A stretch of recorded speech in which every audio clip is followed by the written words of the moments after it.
Right, I call the Village of Rhinebeck Planning Board meeting, August 6, 2024, to order. The first item on the agenda is the public hearing for the minor subdivision at 6 Mulberry Street. Do I have a motion to open the public hearing? So moved. John, open. Second. Jeff. Second, Jeff. All those in favor? Aye. Okay. Would you like to make a... Again, you wanted me to give a brief summary for the... Yeah, go ahead and just give a brief summary. I think so many people have seen this already, but, and then we can ask the public. Do we have a sign-in sheet, Ryan? If you want to speak after they make a little presentation, you can put on the sign-in sheet. I'll give a 1-minute summary. Okay. Jeff, would you mind just pulling up the subdivision class? Okay. That be from the last meeting? Six. Ryan? Okay. we have Subdivision one. sheet, go back up. Try the one that's in July He 10th. said it was going to be... Right here? Yeah, let's try that one. And then scroll down.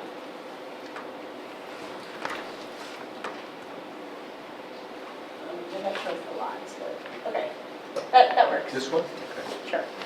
Okay, Victoria Polidoro, Road behind the Charles Polidoro, with Maish Friedman, Hello? both here on behalf of Duchess Shepherd LLC.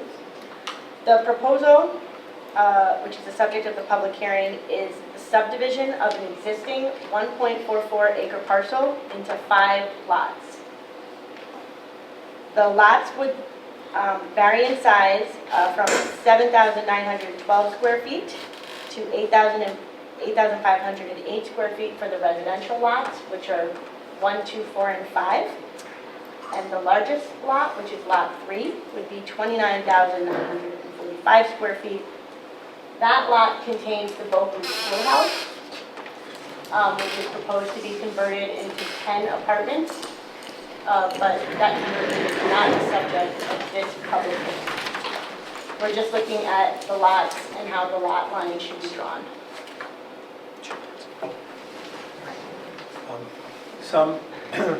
Some of the plans have shown some suggestions of houses and garages on them, but that's not really part of what we're doing yet.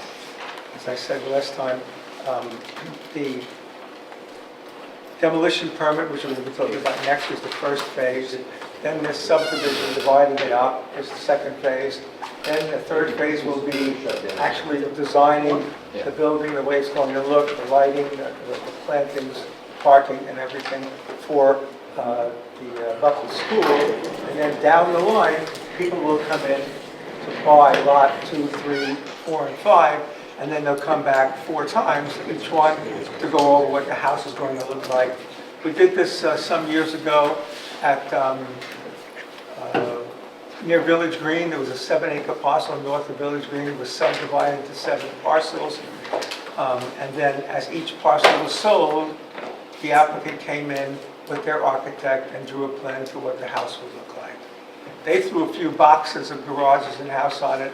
It looked nothing like what the final plans looked like when somebody actually purchased it and wanted to build a house. So we will get to that much later. So does anyone have any comments about the subdivision with the 5 lots on it? Anybody sign the sheet? Did anybody? There's no sheet, Chair. Okay. Go ahead, Victor. Go ahead.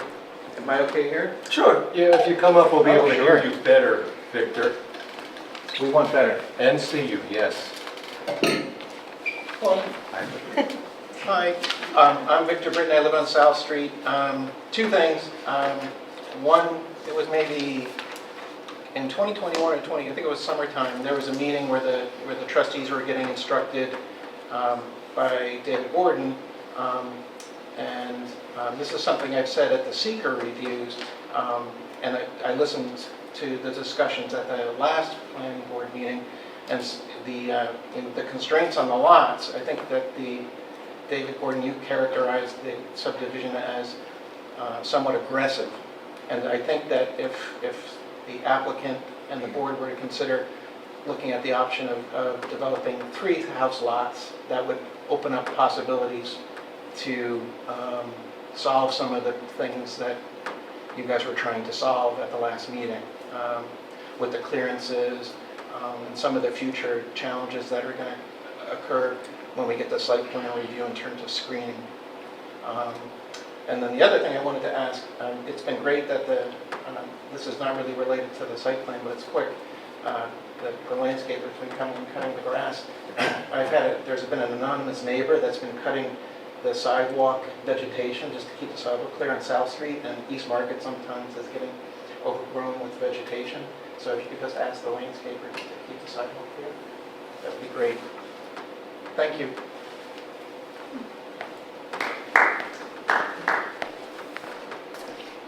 David, is this part of seeker, this image, was this laid out during the seeker process with the 5 lots, or is this not discussed? I don't remember this exact image, although Victoria may have a better knowledge of that than I do. I can guarantee you that the concept of 5 lots was laid out during the secret process. If I look, I can pull up the neg deck and we can see exactly what was discussed. But both the concept of the 5 lots and all the environmental impacts from those 5 lots would have been looked at. And the zoning in the local law that was passed, the zoning specifically contemplated in general, I know we would think about 8,000 square foot lots, and ultimately I believe that there was an allowance to go down to 7,000 square feet because of the concept that the board, and I think this was John's concept, that the board might, this board, might want to have smaller lots so that we could have some open space out of the subdivision essentially. But the basic concept of 5 lots, 4 of which were going to be for single for homes, and would be roughly 8,000 square feet minimum, was certainly contemplated and basically was enacted in both. So it was contemplated in seeker. The neg deck would have written it up, and it was enacted, except that we actually went lower to allow for the possibility of creation of some open space. So that's where the 31 bedrooms came from. Well, 31 bedrooms was always the overall maximum for the whole project. You can divide that up in a variety of different ways, depending on how many lots and also how big you're going to make how many apartments you're going to have. So 31 was always sold as the total density expressed in terms of bedrooms, which is not typically done in subdivision, or even for that matter in an apartment development. Apartment is usually done by the number of units, and a subdivision is usually done by the number of lots. In this case, the overall density for the district was bedrooms, and then the actual plan of the district, to the extent that the village board did it, was based on 1 redevelopment of the school and then 4 other lots, on which we also discussed the possibility of having duplexes, etc. So there's different ways to move it around. But the bottom line is the lots were based on an 8,000 square foot concept with, again, we did write in at the end the ability to go into 7,000 square feet if we're creating open space. And the 31 bedrooms was always the expression. I shouldn't say always. At the beginning there was quite a bit more, I think, but ultimately that became the expression of maximum density for the entire. But that goes out now to 4 3-family houses. I mean, 3 bedroom houses, so that's 12, and then the other 19 come from 9 2 bedrooms and 1 bedroom in the building itself. I would defer That's to the 31. actual plan. That's correct. That's correct. That's Yes. correct. So this is substantially the plan that was before the village board, but there were some tweaks based on. So this is actually a new depiction. It's a new depiction, but it is the same concept. Yeah, I think it's good. And lot 3 is the school, right? Correct. Yeah.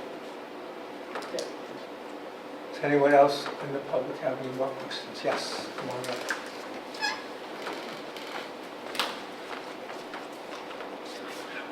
Hi, I'm Diane Britton, 34 South Street. So just 2 points of clarification before I begin. The first one, if you receive letters on this project from people who aren't here but write letters to the board, how do we see those? Where are they posted and when are they posted? They need to be sent to me, and they can be made available through a couple different ways, but are you asking when they're received to know what the context of the letter I would is hope- and what's? Yeah, I would like to see them as soon as they come in. So if there's a way that, instead of waiting for the approved minutes and having them on the minutes, because the minutes take like a month Sure. or 6 weeks, so maybe when they come in, you can attach them to the agenda So or something. to date, there's been receipt of no letters Okay. either in support or against this proposed project. All right. Are you routing correspondence to Martine to put on the web? Not at the moment. Okay, because that's certainly an option here, but the village board started putting, all the- the whole Correct. thing on, all the reports they submit and everything else. Is there, should we continue to do that as far as the? I'd have to find out if there's the space on the website. Yeah, and I'm not sure that's the best place because that whole website or pages ends with the law. So it's sort of the closure of that whole piece of work. And, it seems like the letters for public comment should be under the planning board section. But you can decide where to put them, it would just be nice So to when and know if that. the office does receive any, other than me being absent from the office, they will always be available in Okay, the office to be reviewed by anyone who stops by and asks. well, I don't think I should have to stop by and ask. I think they should be on a website that I can get access to, right? Sure, we can work out the logistics Yeah. of how that can be accessed when these letters start coming Okay. in. And you might not get any, which is, it's part of the public comment, and we should be able Sure. to see those.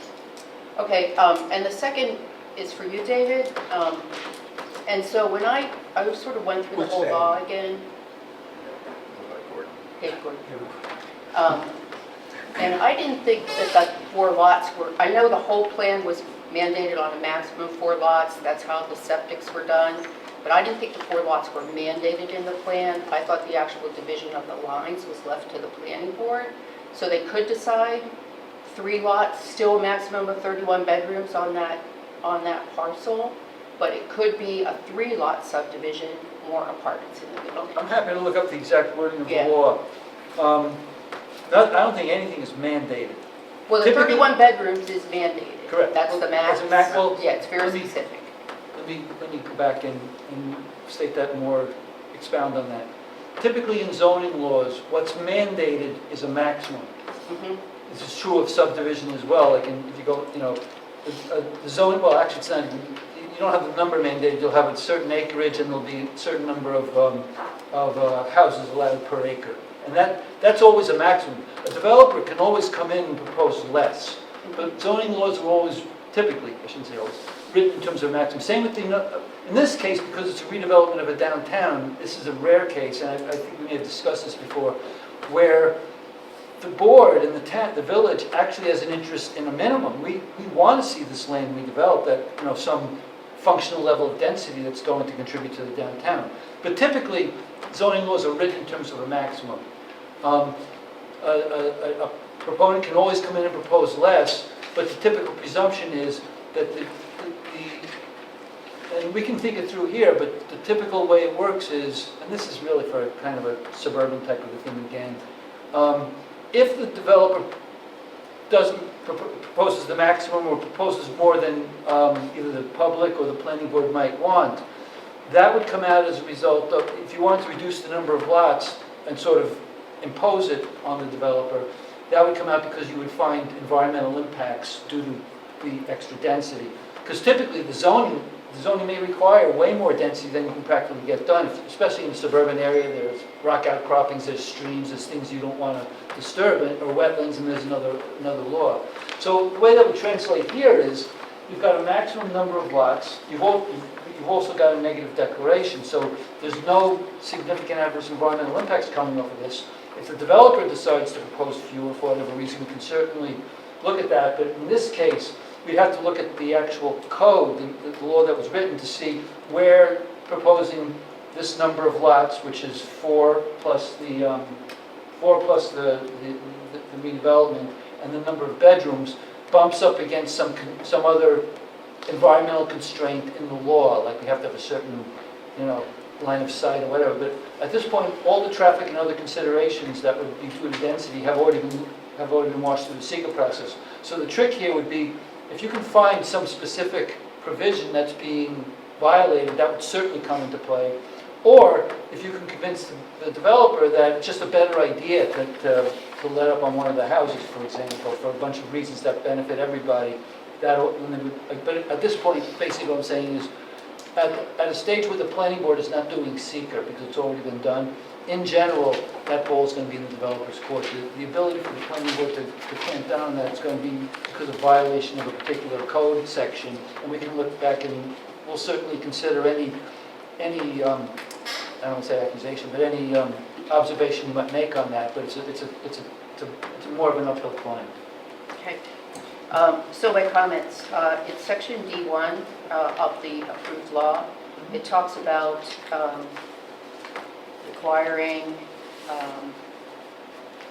screening for the site plan, and there's one of the requirements could include the use of a 10-foot wide planting strip around the entire driveway and the parking lot.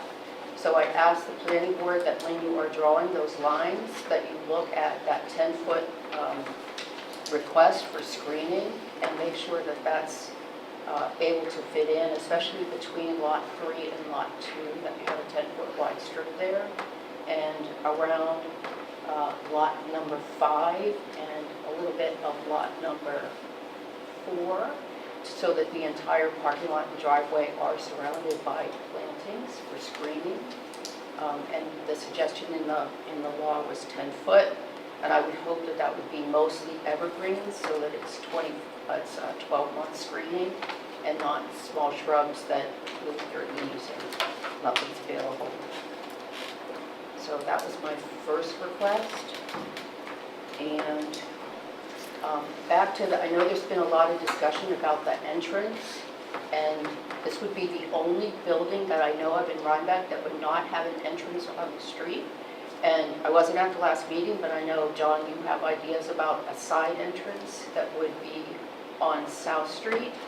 So I would ask if you're actually going to do that side entrance, that it would really be a front entrance and not a front entrance that has a house and a yard in front of it. That there would be some way to connect that front entrance to South Street, and that it would have a front entrance on the street like everything else.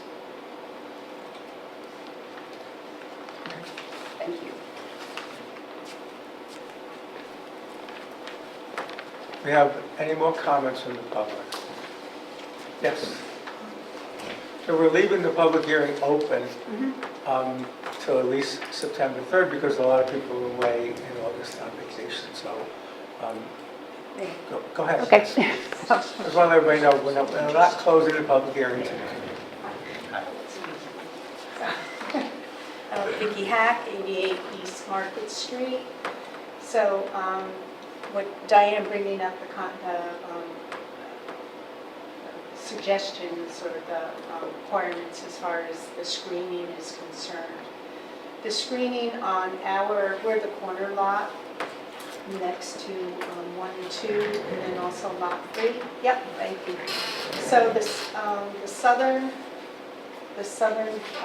boundary there, yep, right there. Right now, on our side is there are very large evergreens. Arborvitae, thank you. So they're green. But then behind it, on the church side, is a fence. There's a privacy fence. You said the church side, you mean the school? School side, I'm sorry. Yes, that's correct. So, so all we are asking is that that be maintained in some fashion, the privacy fence. The existing, I'm sorry? the existing privacy fence? Well, or if that starts to, deteriorate, thank you, that there would be, that would be maintained. So, that was put into place when the church purchased the property from the school, and so we'd like to see that continue. Last week, one of our discussions was about the lots being a little smaller, and that was to provide more screening and more green space on either side of the big building to give privacy to the neighbors. So we have to talk about that. Yeah, I mean, I would suggest that maintaining what is already there is going to provide, an efficient screening. It's also going to maintain more of the green space on for the parking. You have great, behind lot 1 and 2 now, with like Oh, I'm not talking 10 about feet of lot. weeds and stuff, and there's a lot of plants and stuff growing in, and we have to talk about how, what we do to, The lot size, I mean, our discussion last meeting regarding the lot size, I don't think would affect her property, so to speak, on that one side, David, because that's kind of that's kind of where she's talking about is along the lot line of lot number 3. Right, running east. Is there here, so The northern boundary. Yeah, I think that's an actual, Jeff had asked for some screen, something on the right side between lot 2 and 3. It was widened so that it could accommodate a wider planting strip on between lot 2 and 3. And Ms. Hock is discussing that there's an existing fence with vegetation she'd like to see retained. I mean, it's a site plan issue, and there's no reason why it's not sufficient space the way it's drawn to retain that vegetation and keep the privacy. In other words, at the subdivision phase, that line, there's no way that's going to move, right? That's the southern boundary of the lady's lot. No, I mean, there's nowhere to move that boundary. So whatever we decide, that one's going to stay the same. We're not going to create any. exact, that was my point. So, You say that? but yes, it's noted, and when it comes back for site plan. We're having both subdivision and site plan, which is not for tonight. The subdivision is just the creation of the lots, and the site plan is going to be the screening and things like that. In terms of the creation of the lots, where the lines are, the particular line you're talking about is not going to change. Right, yeah, I'm just As a asking for the subdivision matter, screening it's going to to stay. Yeah, that's an existing lot line.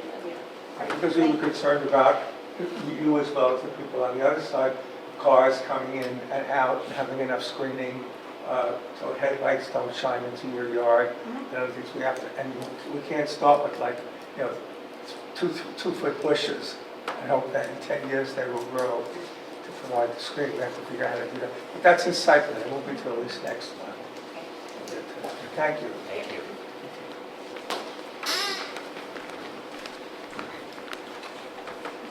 Do we have more questions from the public? Remember, we're not closing the public hearing tonight. We could think about it and come back on the 3rd and with more comments. And hopefully other people who are away right now can come. So we have comments from the board. Could I just address some of the public hearing comments Okay. before I forget them? As your attorney explained, the village has determined that there are no significant adverse impacts from the creation of these 5 lots with the 4 new residential lots. And what the applicant has proposed does meet the bulk regulations in the zoning law. So, from the developer's perspective, there would be no rational basis for asking them to eliminate an entire lot at this point. So that's why 4 lots are proposed.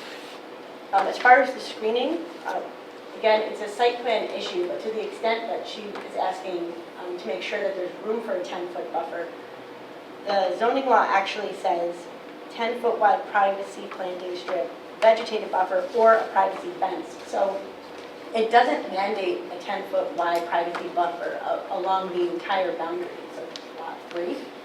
There is options for fencing and screening, and maybe a combination of both. So I just wanted to clarify that that is what the new law says. Well, it also, Victoria, it also says the driveway and the parking lot shall be screened from neighboring lots to the maximum extent practicable. What you read off was sort of a minimum, the minimum requirements of that, but the maximum extent practicable would certainly not only allow, but arguably require the board to squeeze in whatever we could reasonably into that situation to give full screening. Right. On that topic, Victoria and Mish, can you just walk us through what we're looking at on lot 3? And this is the latest proposal. This is what you're, hoping we approve for Correct. subdivision. And I know there was discussion around it last week, specifically with respect to these two lots and potentially these two lots losing a little depth to allow more area here. But just in terms of what we're looking at here, it's fairly simplified, which is a good thing for what we're trying to do, but I'm not sure all of this detail comes across as what it is. So what we have here is we have the road in, right? That's The the driveway driveway. in. We've got our parking area here. And then what's along here? Is there still a sidewalk of sorts along there at all against the building, or is So that? that was a discussion that we had at the last meeting. Yeah. The plans haven't been updated. We wanted to get the feedback from the public and also from the other members of the board, because we've had a lot of board members swapping in the past. Right, and I was one of the people who wasn't here, and I did, follow along in the videos, but I just wanted to start by clarifying what you're showing today. So right now, you're not actually the- showing the anything there. pedestrian, I mean, this doesn't show the sidewalks, but the pedestrian sidewalk would be on the other side of the building because that's where the entrance is. Mhm. And they were trying to minimize conflicts between pedestrians and vehicles. So not having people walk down the driveway, having them walk to where the door is, because there's no door on that side. Right, so these are ramps, right? So they would. So, right, they that would be the primary entryway and the rear entryway. Right, and the sidewalk would be, so what is About this? there. This is like a cobblestone sidewalk shown, or is that plantings that we're looking at? I think that's the sidewalk. On the rendering, it's a sidewalk, Okay, and then there'll be plantings. And there's next to plantings it. on the Right. outside. Plantings on the Yeah. other. and this is a planting strip here, in theory. It could be. I mean, but the premise that you have to always screen multifamily use, you sort of take some issue with because multifamily uses aren't inherently objectionable.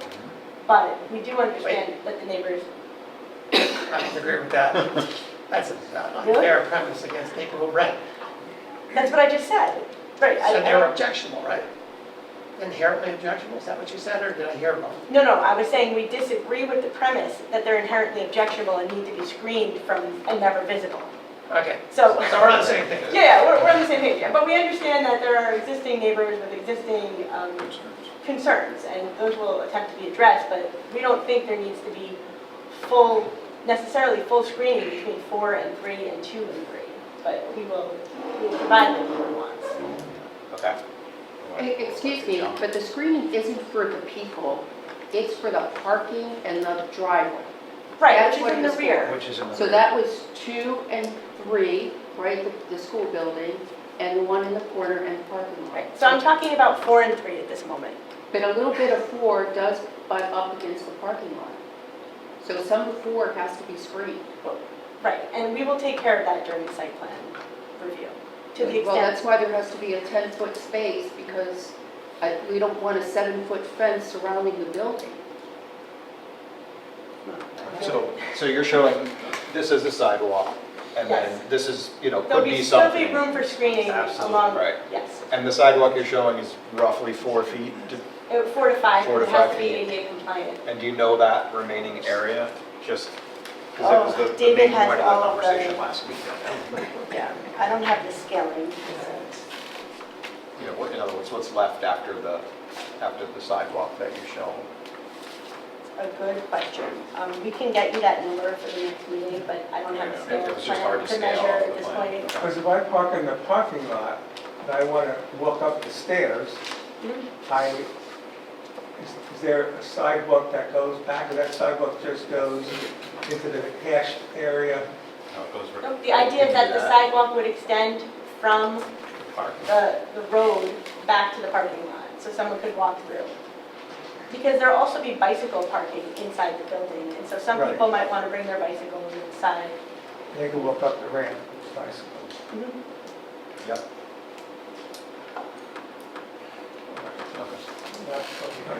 That's a site plan. So we will provide the dimensions, we'll do a call out so you can clearly see how much space is between all the different features. Yeah, because we don't know how big that space is either, between the driveway and lot 2. It looks smaller than that, but I mean, it seems to match the sidewalk, right? So if that's 4 to 5 feet, that, roughly 4 to 5 feet, and then maybe that's about 8 feet remaining. At the last meeting, we decided it was 12 feet between the edge of the driveway and the lot 2 lot line, Okay. if that gives you any context. Is there enough to provide screening for lot 2 and screening for Vicky We- along the back of the parking lot? Right, we had talked about reducing the driveway to 18 feet in order to Accommodate. accommodate a planting strip and a concrete walkway. So there's room for play, but we'll get you the dimensions of what's proposed. Your time. And so, yes, I mean, Ms. Hock is saying that she wants the existing fence or some version of a fence Maintain. maintained. So there's sufficient room to replace what's there, that's not an issue.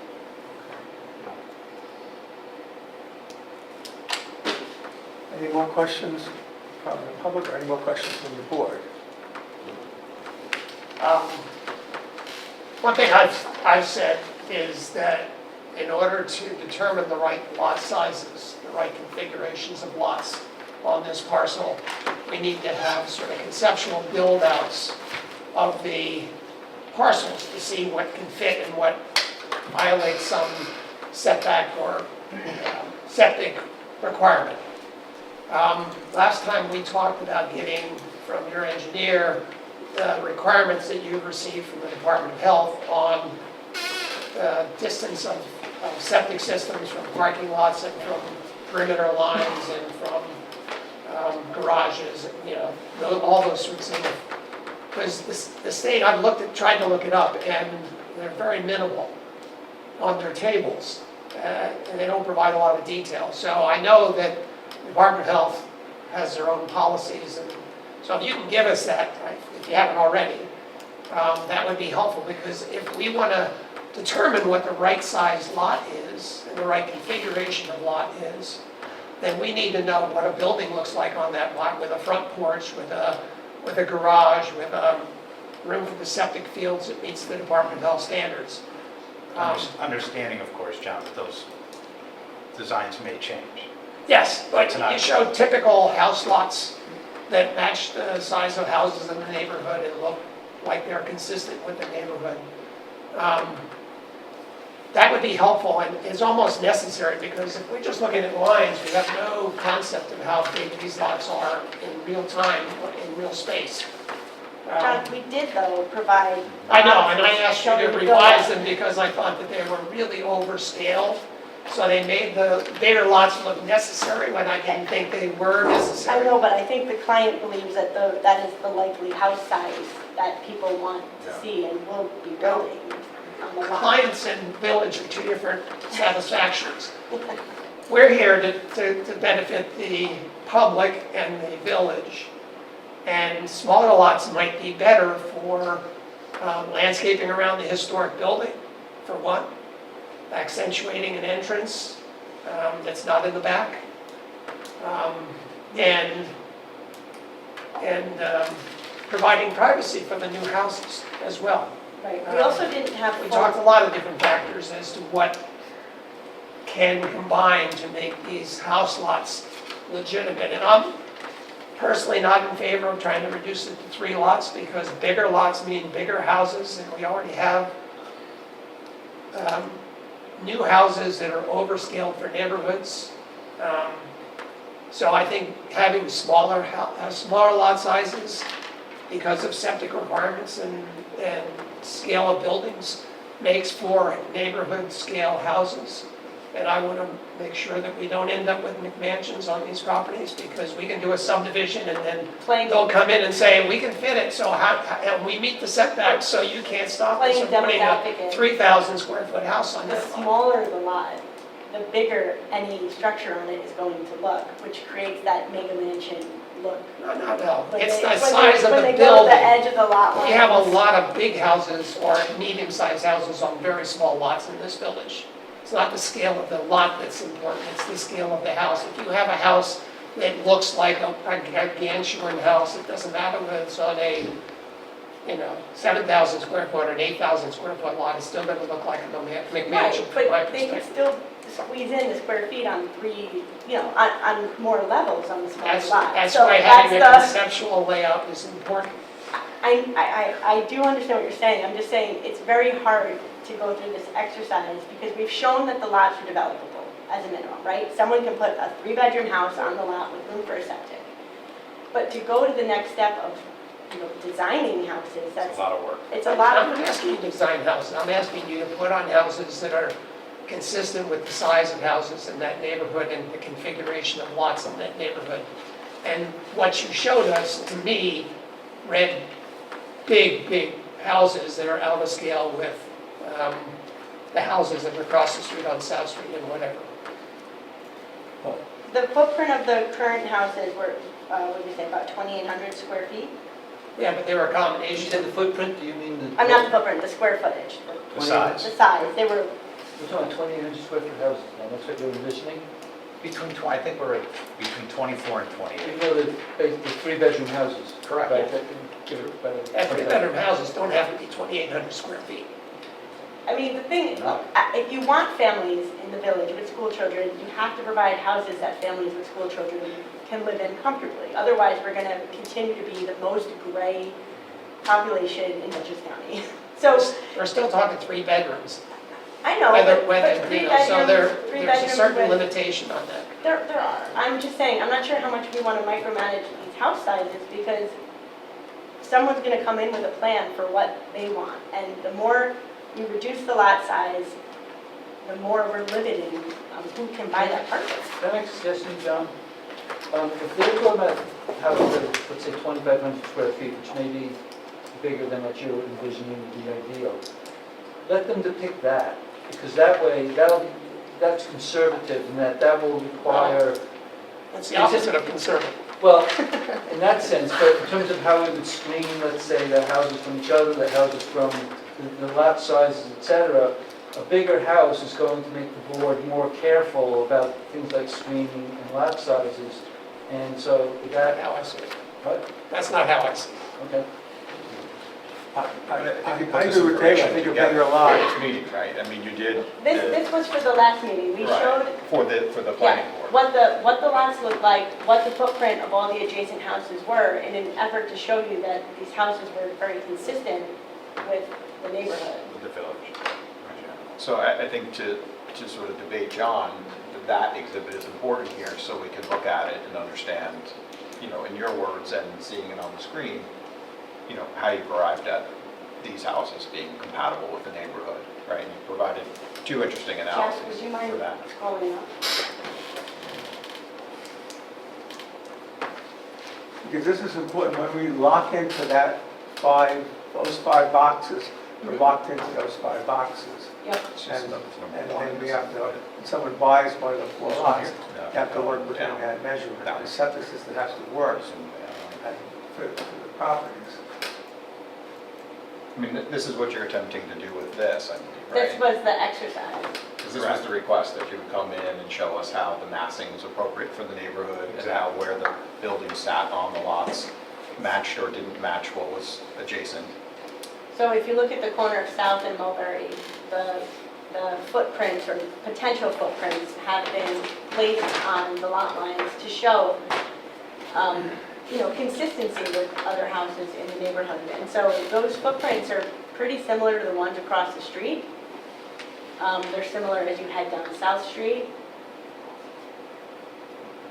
Yeah, I don't know if I agree with that. If you look at the 3 Sisters or the 4 Sisters, up on Market Street here, right? Those You are can see natural. that. And if you look at some of these houses here. If we look at yours though, Right, they're yeah. smaller than yours. Well, that's fine, but we've got a 3-bedroom house that's 2,100 square feet, and it's more space than we need. So let me, on this topic here, and I want to go back to this, where's the one that we were just looking at. Oh, okay, this one here. So, in the last meeting, we started talking about areas and what they would mean. We made the point that the code was an exception to the residential code, which is 8,000 minimum. the code for this parcel was intentionally specified to allow 7,000 minimum. Doesn't mean it has to be 7,000, it could be 72, it could be 78, it could be 8,000, right? We talked about that.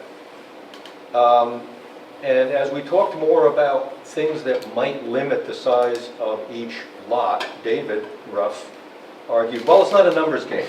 It's not about the numbers, right? I agree with that. I'll tell you what I think it is about, right? This green line here, these lot lines are fixed, right? So we're talking about these lines. Now, one of the things that I had mentioned in an earlier meeting was my concern about how tight this was here, right? I don't think it's about numbers of square foot of lot. I think it's about the presentation of residences on this street. And a main concern is how much hardscape will be on this street, and how much buffer between the hardscape will be permitted and allowed for this side and this side, right? Which is why I had suggested each of these lots currently was, the current proposal was to make each of these lots 80 feet wide. That's 8,000 square feet each. I suggested make them 75 feet wide. That'll bring you another 10 feet here to diminish the visual impact of the hardscape here and give even more green space buffer between these houses. And the lots would still be more than 7,400 square feet. Could you scroll up that lot? What's reduced from your Right, suggestion? right. You reduced this by 36 inches, if I recall. If you scroll up to Yeah. the next page, the individual lots with dimensions are on there. Okay. Okay, so actually, Darren, look, that one is scaled, so you can see the distance between. On this, If you go down a little bit now. Okay, oops, stop, go back up. Keep going. Keep going. Okay, there, stop. So that's lot 3. So it's a 20-foot wide driveway on lot 3 right now. And we talked about reducing that by 2 more feet. right, so, oh, jeez, sorry. Now I get this. And then you can go to the, If I can grab this slide. There we go. there you go. Is this the most recent one? So if that were 20 feet, and I think the Ty and Bond had suggested 18 feet would be reasonable because you need to get emergency vehicles in there, et It was the cetera. opposite. We Right. wanted 18 Right. feet. Right. Tag and Bond suggested 20, Yeah, okay, so right. if- And here's the point, maybe it's reduced to 18 feet here, and that's another 2 feet. Right now, this is 6 foot 9 inches and change, right? right. Which, my thinking, is too close to the building. It's not allowing enough of a buffer. When we get into site plan for Lot 3, I would like to see enough buffer to diminish the visual impact of the hardscape and to allow greater buffering onto here. It still would allow more space and plenty of space for the other 2 lots. On the opposite side of the building, also, we've talked about a few things. There's an assumption right now that there's going to be an entrance on the south side of the building. I go down, That's where the existing entrance is. okay. It's bigger. Right, so back to our lots here. I would like to see a little more space here, right, to allow less of an impact of this hardscape here, right, and more buffering and more, That's fine. Landscaping, You can right? do that. well, let me finish, right? This design calls for the one driveway into here. I don't know that if I could move over here, David, right? This side, I also think is pretty tight against this. And the house could be pretty close to here, and there won't be that much green space, there won't be that much buffer. There still will be this hardscape because there will be this big scissor ramp on the side of the building visible from the street. with very little else. Talking free form here. One scenario would be you have a driveway coming in here and coming out there. That makes Another more- scenario would be you have the entrance on this side of the building. Another scenario is you have an entrance on this side of the building, and the scissor ramp for ADA access in the back is sufficient for ADA access. Eliminate this additional hard space. So but- all of this to but say. A lot of these were thought through, let me just address Yeah, them. okay. You go through around the building, you're creating actually more asphalt and more Yeah, pedestrian right. So it may outlets, not two be curb feasible. cuts. So that's not It might ideal. not. The front of the Yeah. building, Mhm. this is a historic structure, which Yeah. is an institutional structure, which is Yeah. supposed to be changed as little as possible. And so adding a door to a structure Yeah. that in the front facade that didn't historically have one or wouldn't have historically had Yeah. one is not appropriate per our opinion. Yeah. You know, that's for discussion during the site plan review. Yes, yes it is. But the existing door is in that location, and so that is the location of Mhm. least disturbance to the structure, This door. the side door. This door? Nope, Or is there it you go, over there you here? go. Yeah, right there. Yep. Right. So, So that's a so possibility, that but, respects the building and utilizes existing doorways. Also, I mean, we can pull up the plan that has the Yeah. houses, but yeah. it's a village, and in villages, you have neighbors behind you, so Yeah. I mean, if you want the lot lines moved over a little, I'm sure the applicant will comply so long as they're still able to get a house with a septic on it, but Probably can, yeah. Jeff, can I ask you a question? Are you in favor of reducing the driveway, the driveway entrance into from 20 feet to 18 feet? I don't know, we'll have to see, I'd like to see more about what's going to be available over here. The point I'm making, again, is it's not about so much about numbers, it's about, in my estimation, the impact of the residential parcel here. This is a very hard scape here, and there's very little between here it and here. won't be once we provide a landscaping plan. The landscaping plan Yeah, hasn't okay. been designed yet because I we know, don't and have there's the lot nothing, lines. I understand, and It's there's a- nothing that can be done about where the front of the building is. No. Nor is there anything that can be done about where this is. And on the assumption that the partial demolition is allowed to Mhm. bring that off, there won't be anything to be done about this. So that's what we're working with. Mhm. But because we're working with that, doesn't mean that we can't allow a little bit more here and a little bit more there, right? Yeah, but And anything else will be part of the site plan. So what we're deciding now is, what will the parcel lines be, right, to allow the site plan to maximize these buildings fitting into this residential district? You made a point before, Victoria, about if you need to have bigger lots because it will be more palatable to buyers, right? But as John said, we're not here, I'm not here to represent the interests of the applicant as far as how much money they'll make on selling building lots. I'm here to represent the residents and the community and to see that the best possible solution is made in a residential area. The residents actually, the ones that spoke at the village board hearing, if I'm not misquoting, a majority of them wanted larger lots as being more consistent with the neighborhood. The reduction below 8,000 feet was not something that was requested by Well, the I'm not neighbors. I don't agree with that, but I mean, if the apart from- mayor and trustees have. Okay. if but the you're saying mayor- you're here for the residents, and the residents want a larger lot size, then are you here for I the don't village? But we're or- also There talking may about be, the there may be residents, some people that said, I like larger, I want mega mansions, the I want residents, larger the lots. residents of the future. Right. We want to Yeah. create lot sizes that work for a vibrant, growing Yeah. community. So Right. it's not just, I mean, yes, the Yeah. developer wants to maximize Yes. profits always, Yeah. but what I was saying is if we reduce the lot size so much that it's hard to fit a reasonably sized three-bedroom home on it, Yeah. we're creating homes that are not going to attract Yeah. a mix of families. Yeah, I'm They will attract confident. two-person families. Yeah, I'm confident that even with smaller lots, you'll sit reasonably sized three-bedroom houses. Not McMansions, reasonably sized three-bedroom houses that would fit into and be consistent with the nature of this residential area. Okay?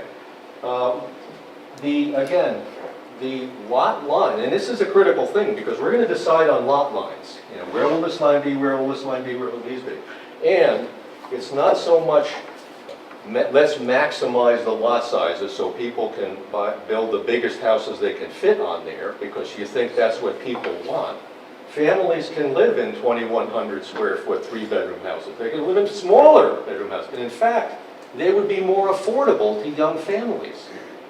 Not less affordable, more affordable. Let me say We're one, gonna- let me say one thing, Yeah. okay? I live here. I'm not looking at making, in any way, shape, or form, this development or this project look and not fit with the rest of the village.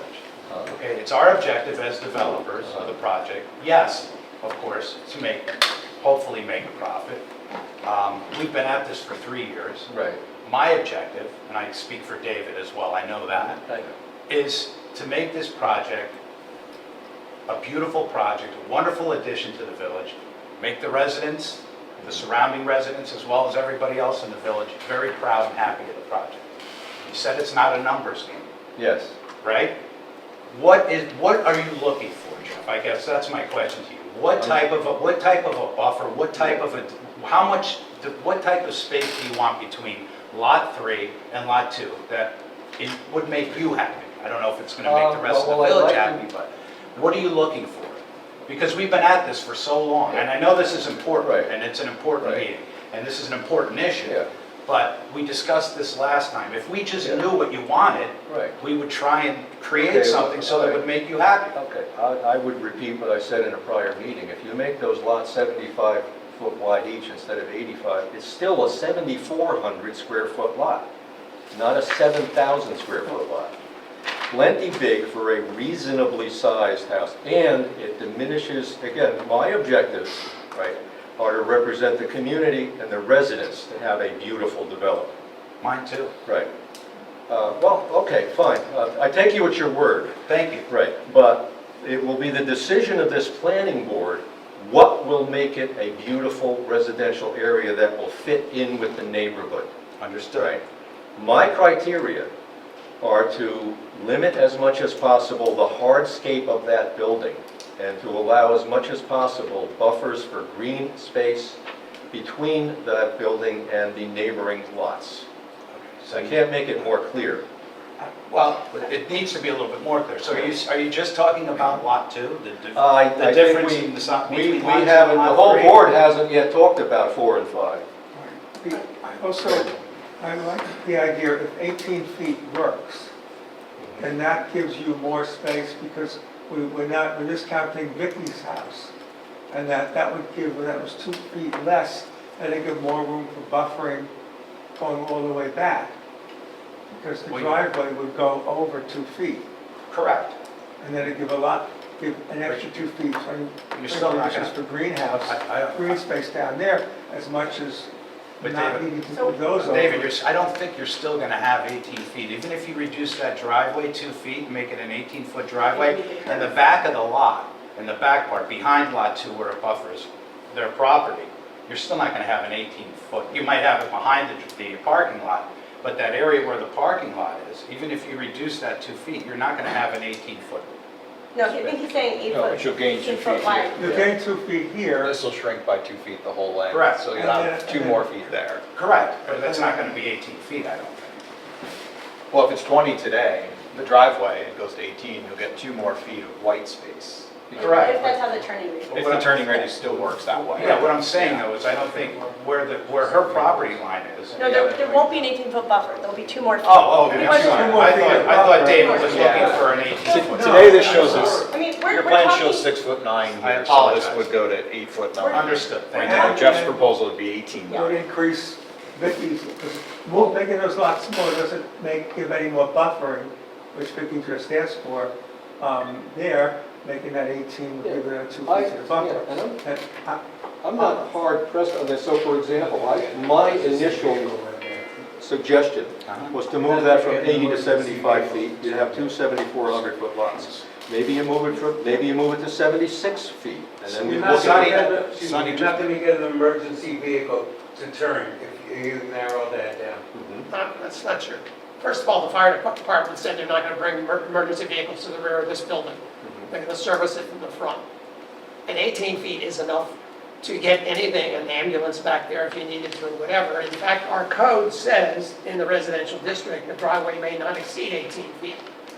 Yeah, we didn't, you understand. I understand John, that your we didn't point. recommend, we I'm didn't, arguing against our own Ty engineer. Bond recommended So, the 20. That's one of the dimensions actually that does matter. The numbers too are a requirement, that you can't have more than an 18-foot driveway in the residential We'll district. reduce the driveway. No, that's no problem. I'm not, And I'll tell you what I want.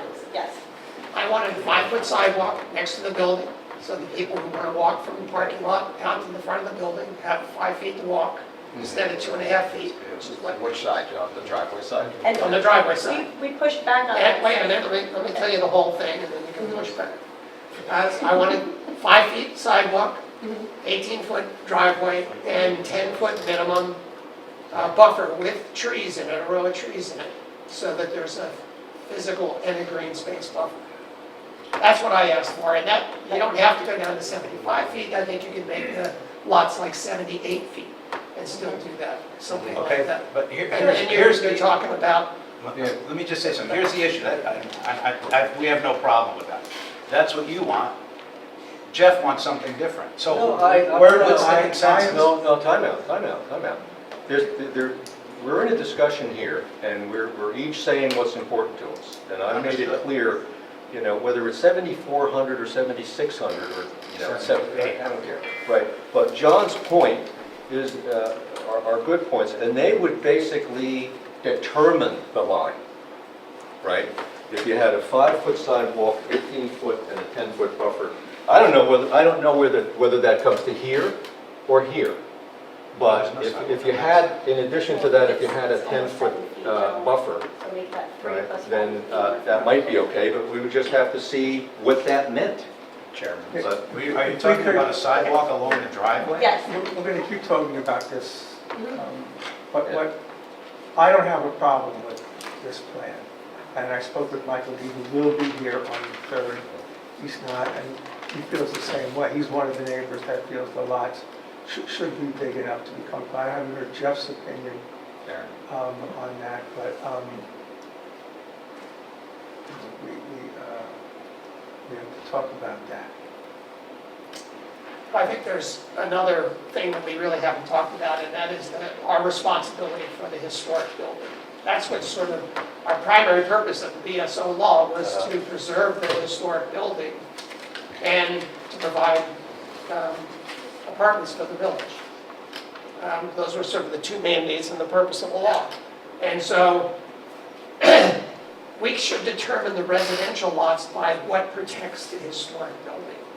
And I'm suggesting that this plan is too narrow on both sides. You end up with too narrow driveway and walkway, and the institutional setting of that historic school building is lost.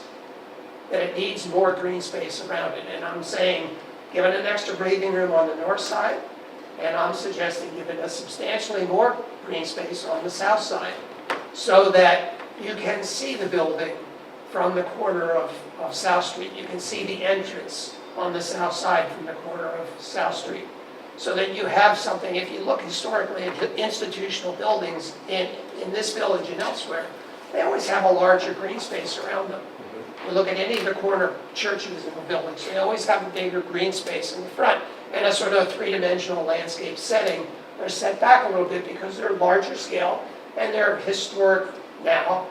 They didn't start out being historic, but they were larger scale buildings, they weren't residential lots. So I'm suggesting this is an institutional historic building that needs an institutional setting around it. That is, I think, lost in this plan, trying to maximize the size of the residential lots at the disadvantage of the historic building, which is our primary purpose, is to preserve that historic building.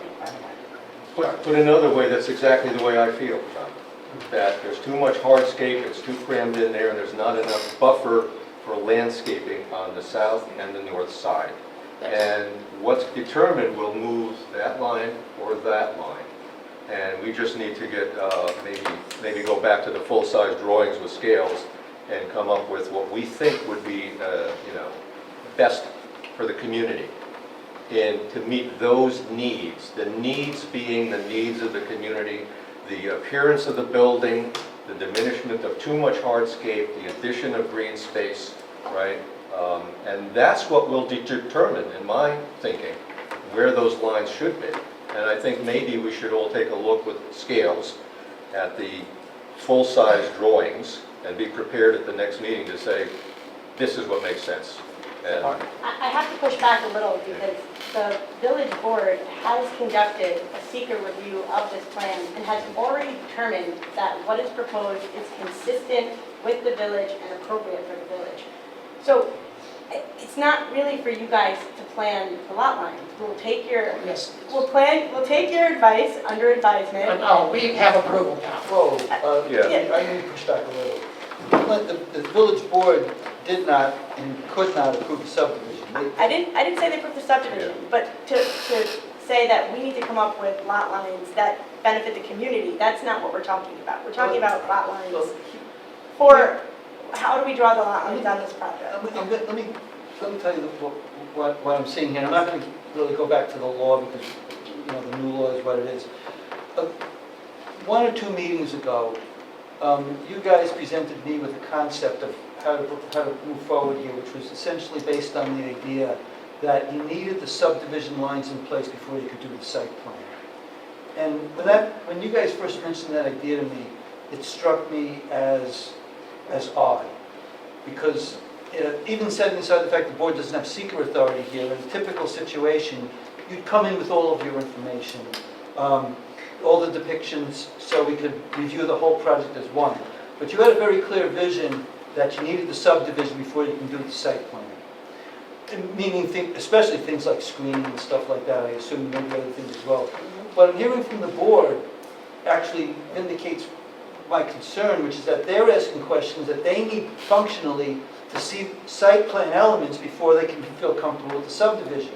And so what I'm throwing back to you guys is, given the discussion that we've had for the last maybe 20 minutes, 25 minutes, and the questions that have been asked, are you still comfortable with the vision that you had 1 or 2 meetings ago, which was saying, let's do the subdivision first, and then we'll feel good about how we can develop the site plan, as opposed to the original vision that I would have expected, which is that you kind of have to come in with everything together and a proposal so the board can make a decision on a particular proposal, because what I hear is a lot of particular questions coming up with unease over the subdivision lines until we see certain site plan elements.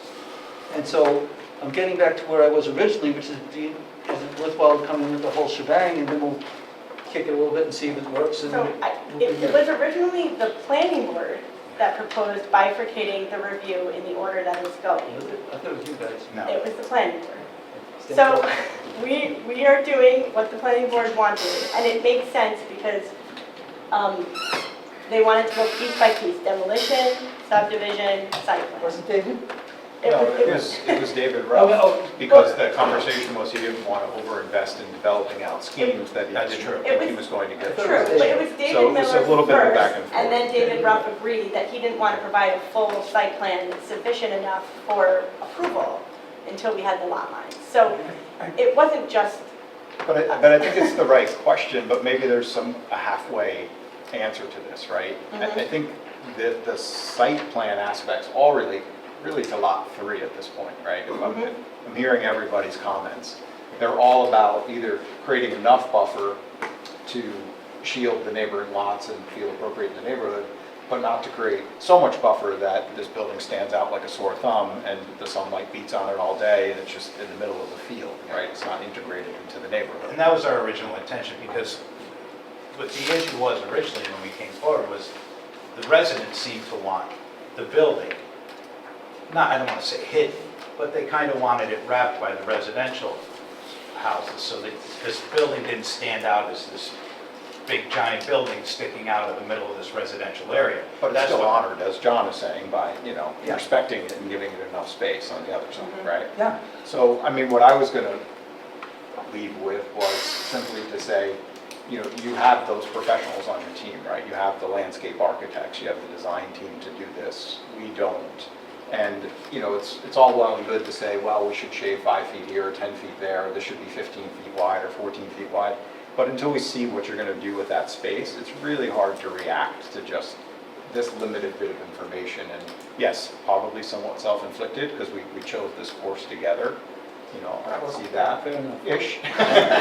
But, you know, at the end of the day, I mean, if you could show us how, you know, and you might have to move your lot lines to do it. If you can show us a respectable plan that feels good for the neighborhood, that showcases the building enough, but not so much that it stands out like a sore thumb, the answer's right there, right? So I don't know if it's 12 feet or 8 feet or 16 feet. And the other risk we run is we've got to remember with lot 2 and 4 especially that we could create these very odd situations where there's almost too much space between them, right? So then we have this house with a whole bunch of side yard that isn't actually theirs, right? So you have this sort of like, you know, eminent domain, with this, you know, sort of taking situation where people are going to mow the lawn and it's going to connect into those lots. And that's not what I think is intended either. We don't want the rhythm to be so odd where 1 and 2 are pushed so close together that the rhythm between this building is wrong, or the houses get excessively wide or excessively narrow as a result. So it sounds from the discussion, if you shrink the driveway to 18 feet, you're off to a good start. You add some more sidewalk, and you really show us what that means. And then you propose some landscaping, whether it's fences, whether it's trees, whether it's green spaces, that we can see and respond to. I think we can get there. I mean, I think that's what we're after, is to make this feel good. And it's going to do something to these lot sizes, and it may not be 7,000 square feet, you know, it may not be 8,000 square feet, but So when at you least say- it's when you based on say something. Conceptual site plan, you want to see like an I want to see your best foot forward, and I want you to sell it to us. Like, honestly, I'd love you to come in and say, hey, here's what we did.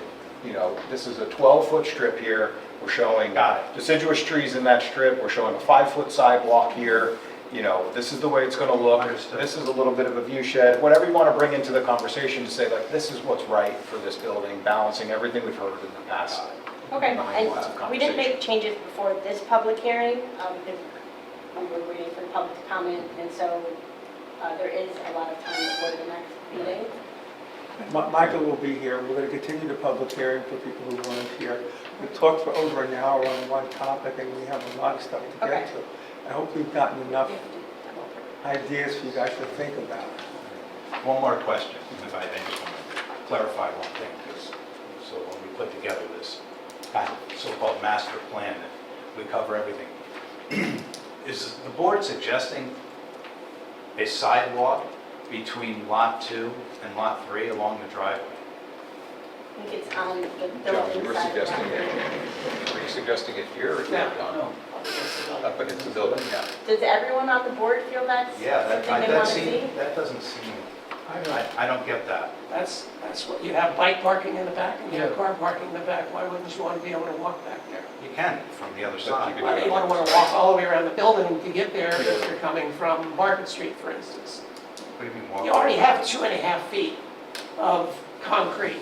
Just widen it out to 5 and you have the ability to people who walk to the backyard along both sides of the building, rather than only on one side so that people have to do large But then they scale. have to. Is everybody I on mean, the same page with that? We just want to hear if everyone feels the same way, because it would require then the sidewalks have to be 5 feet wide around the whole way, so that there could be access to the land, et I cetera. think So that creates more Yeah, concrete. that doesn't make sense to me. I don't, Yeah, I think I'm neutral. I mean, I think you could walk in the driveway. I don't know that people are going to be coming in and out constantly, but, you know, I understand the concept, but I don't know I that I mean, the feel entrance is strongly. on the left side of the building. Exactly.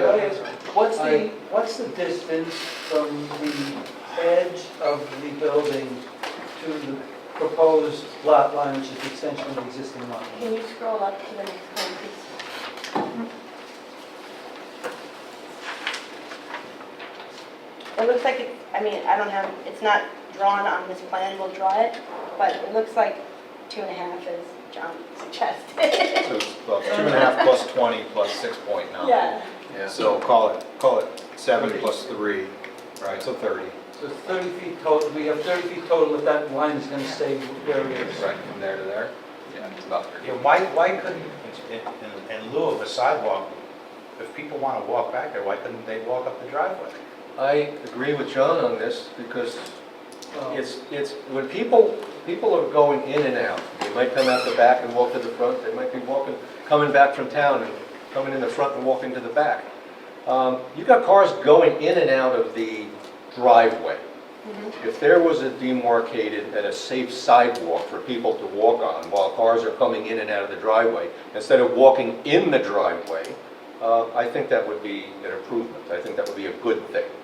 People will walk on this, on the I guess, wall. but where are they walking? Where are they walking to? I disagree. They're either walking or riding their Car. bicycles to the back where the bicycle storage is. Bicycle storage in the building. Yeah, because It's in the back. Bikes in the corner as well. Inside and outside bike. But that would be more paved for parts. Yes, right. But I have the balancing driveway it would out. be smaller, and I would still want to see Find more more green space on the other space, side. more space buffer for greenery. I'm not worried that the building is going to look like it's in an open field. I think there's no way that could possibly happen under any circumstances with the size of the lot and the size of the lots that surround it. But, so just to Can you answer say the that question. again, Jeff? I wasn't listening. I don't think that this building could possibly look like a thing in an open field and be out of context, because there will be homes close into it. I think too close in, right? Which is the point I'm making, because I don't see enough of a buffer, right?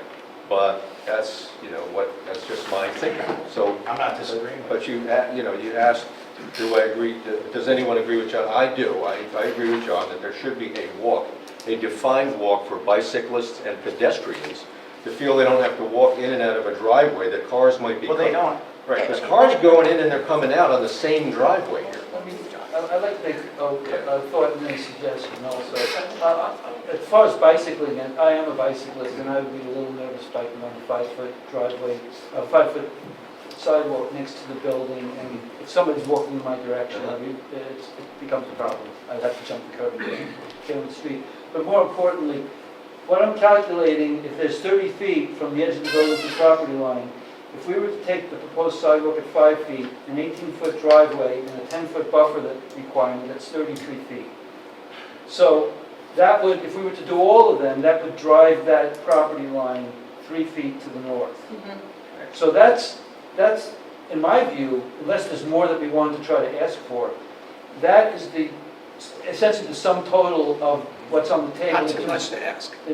Well, that's the ask, and it's before the board, before the developer, we can carve it down a foot here, a foot there if we want, or just push the property line out 3 feet to the north, but that's, we're in a relatively contained space in terms of the levels of complications and difficulty.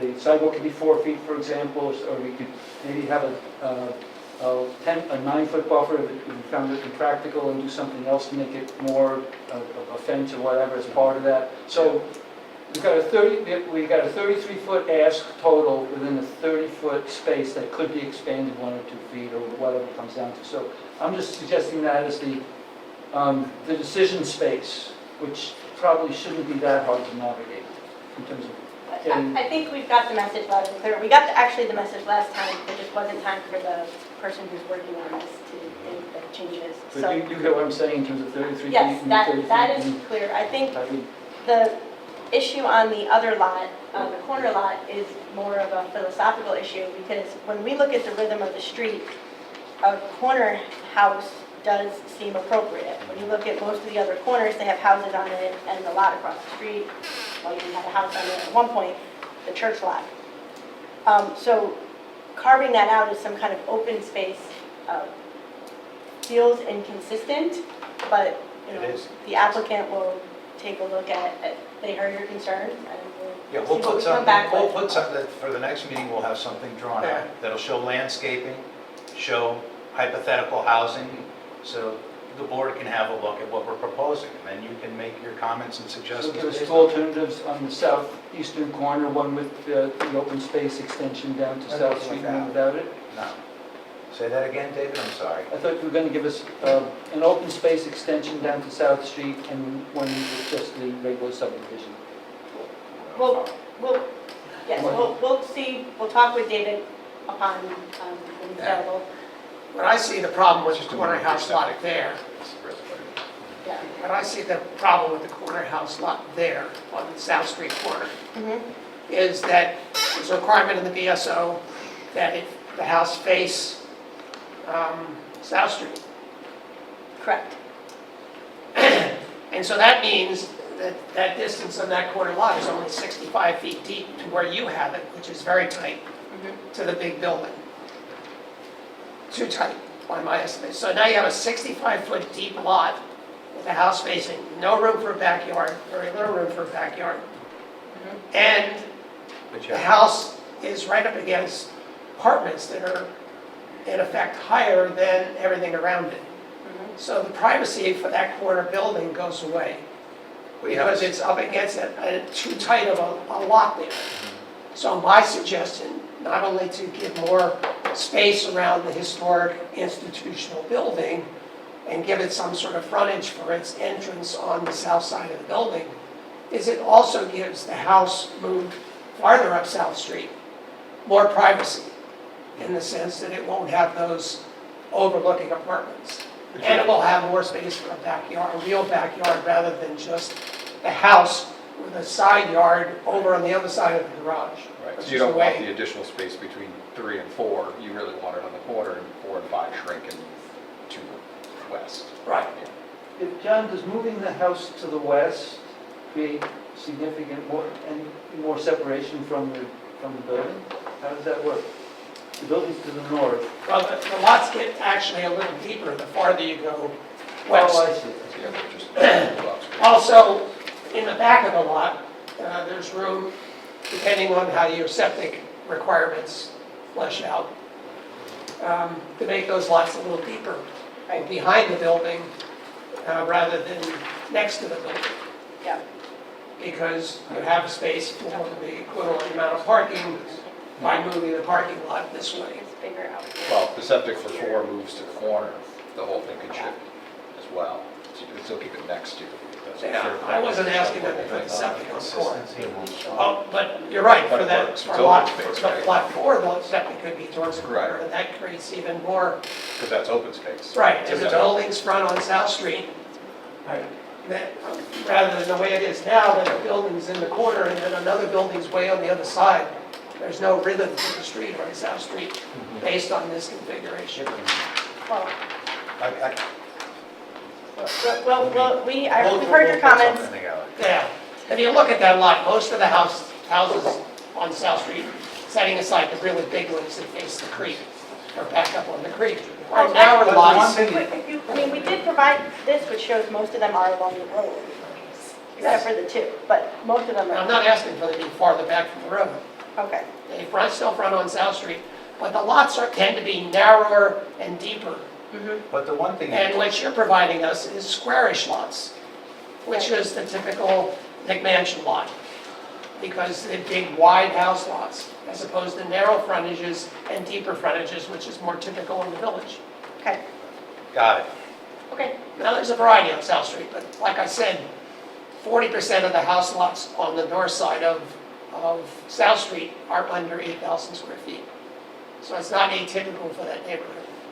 And I went to parcel access, and I know those numbers are not always accurate, but it's the best numbers I could find on short notice, and looked at the average house sizes on South Street and East Market Street within a block of the parcel.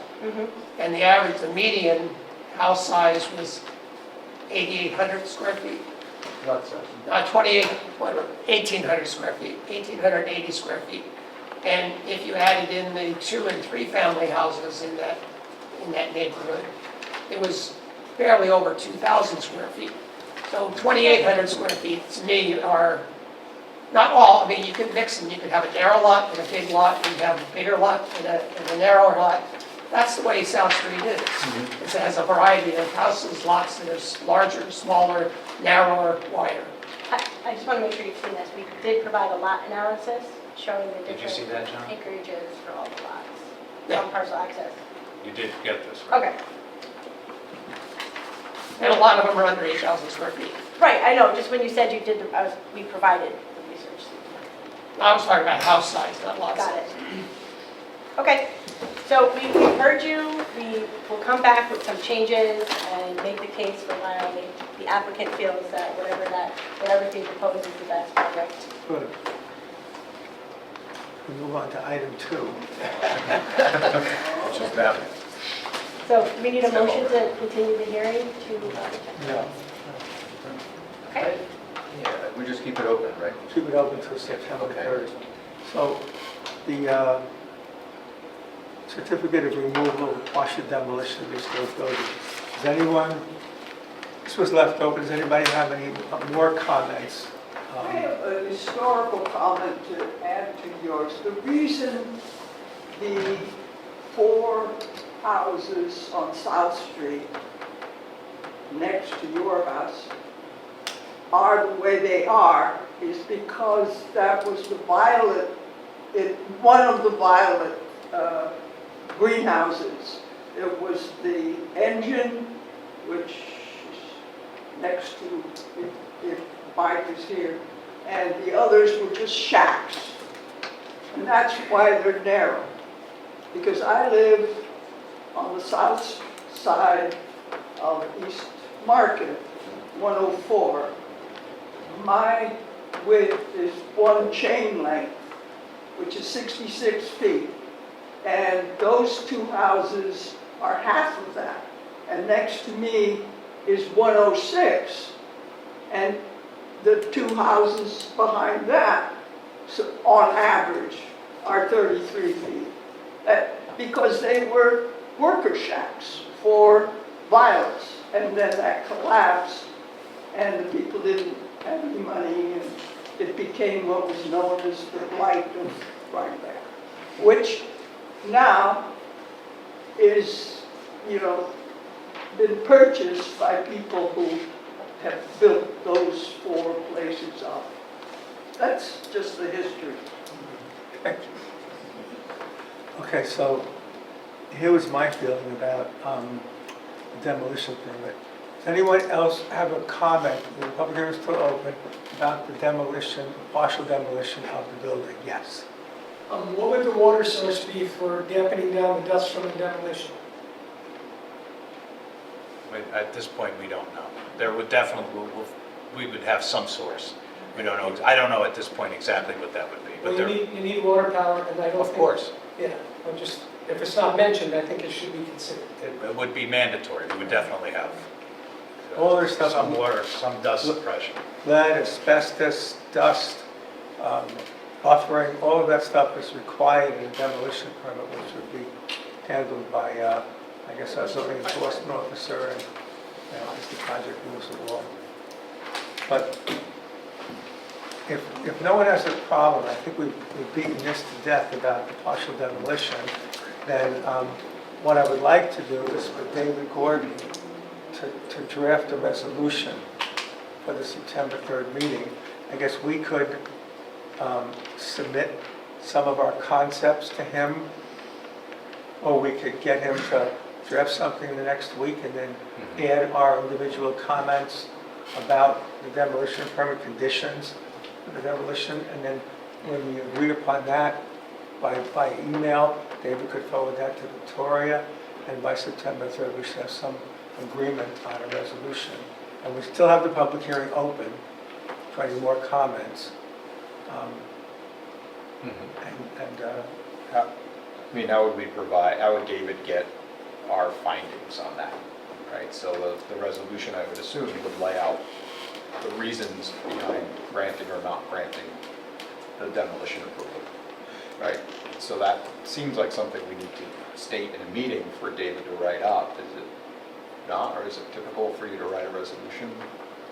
If you have particular things you want included, I'm happy to look at them and incorporate them, but the basic logic behind, from the board's perspective, from the village's perspective, behind the demolition permit, is that the proposed project, the improvement, the redevelopment Sure. of the Bulkley School into these proposed apartments would be actually an improvement to the historic character in that it would preserve the building, whereas the building in its current state is not preserved. It's like we would have problems going forward.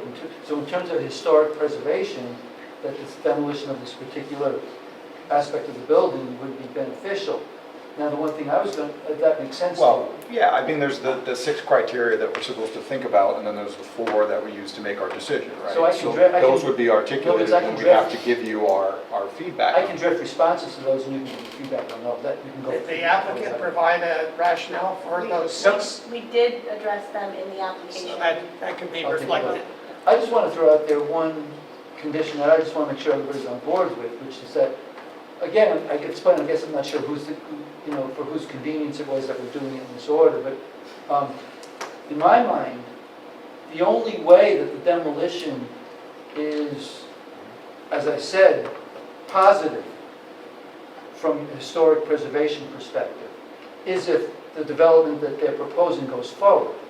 If the development were not to go forward, we wouldn't want to see this demolition. It would just cause all kinds of problems, and there's no, I mean, the whole finding that the demolition stabilizes the historic preservation issues because of the redevelopment. Right. Therefore, I would make, and I think that they've also said they're not going to move forward with Right. demolition during the approval process. Therefore, my number 1 condition is that there's no, a condition on the demolition permit is that there's a valid site plan.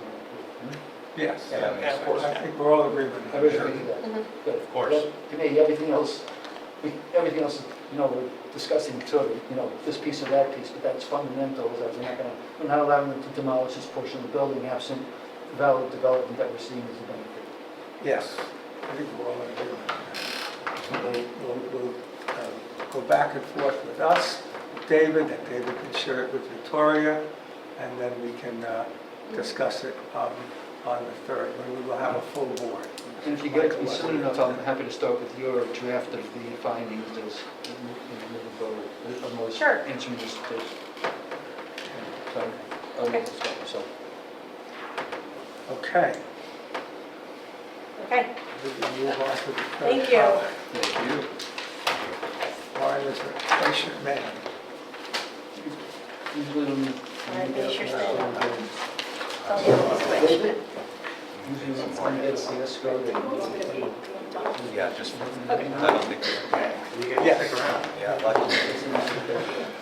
let's see what we make of it. you know, it's being, Not our actually, it is our money, we're taxpayers, yes. Okay, thank you, David. Okay, Northwoods Holding Company, 20 Garden. Right, so I left here a couple meetings ago, and there was a letter from the consultant engineer addressing some additional information they requested. I responded to that, letter went to the planning board and also went to Ty and Bond. And I think yesterday, Ty and Bond sent a follow-up letter that Ryan was kind enough to share with me. And going through that, it seemed like they were basically satisfied with most of the information we provided, but they asked for a couple of additional notes to be added to the site plan to do with the sediment control, stormwater, maintenance thereof. So basically adding to the notes to that effect already on the drawing.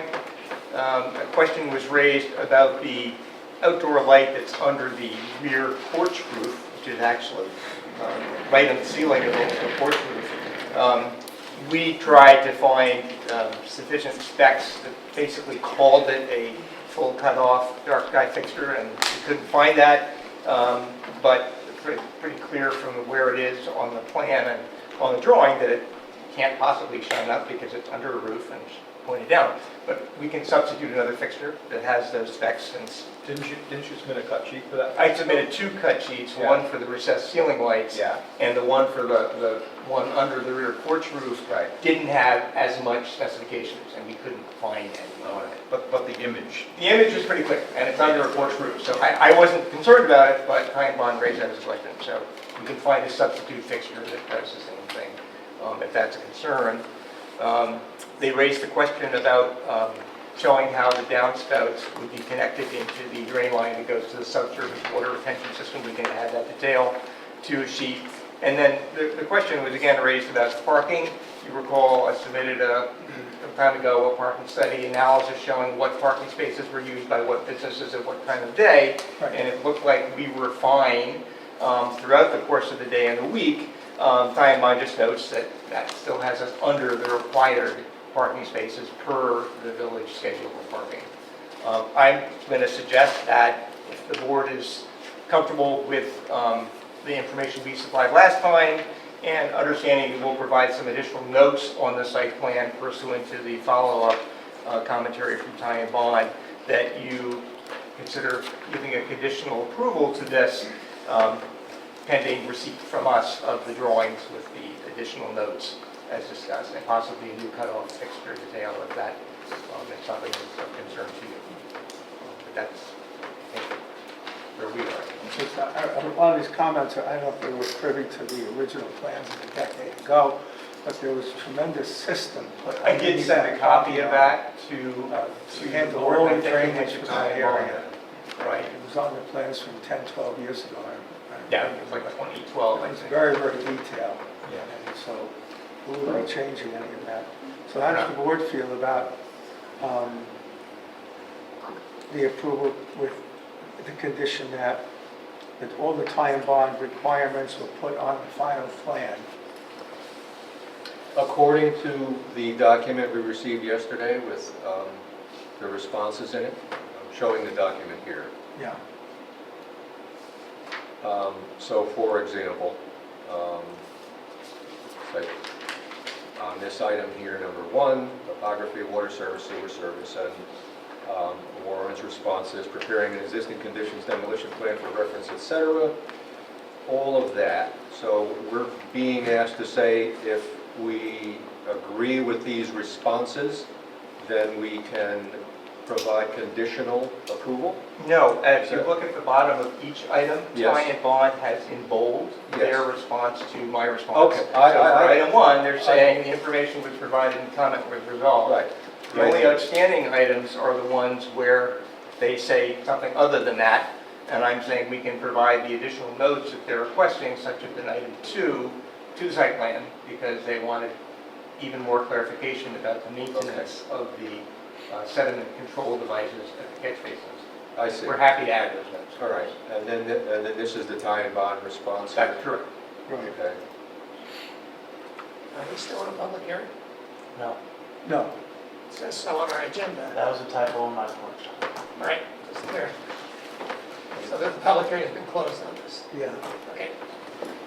Yeah, I mean, Warren, looking at the letter from Ty and Bond today, I mean, I think you have all of these things on the plan in one form or the other. I think Right. I'm more calling them out to be on different sheets than you provided. So something you may have on sheet B. Or some you're additional asking for on clarification, C. perhaps, right? So the only, you know, you talked about the stormwater system and the maintenance records, that's something you'd have to provide, but you do show, from what I can see in your plan, that you have those details they're asking for.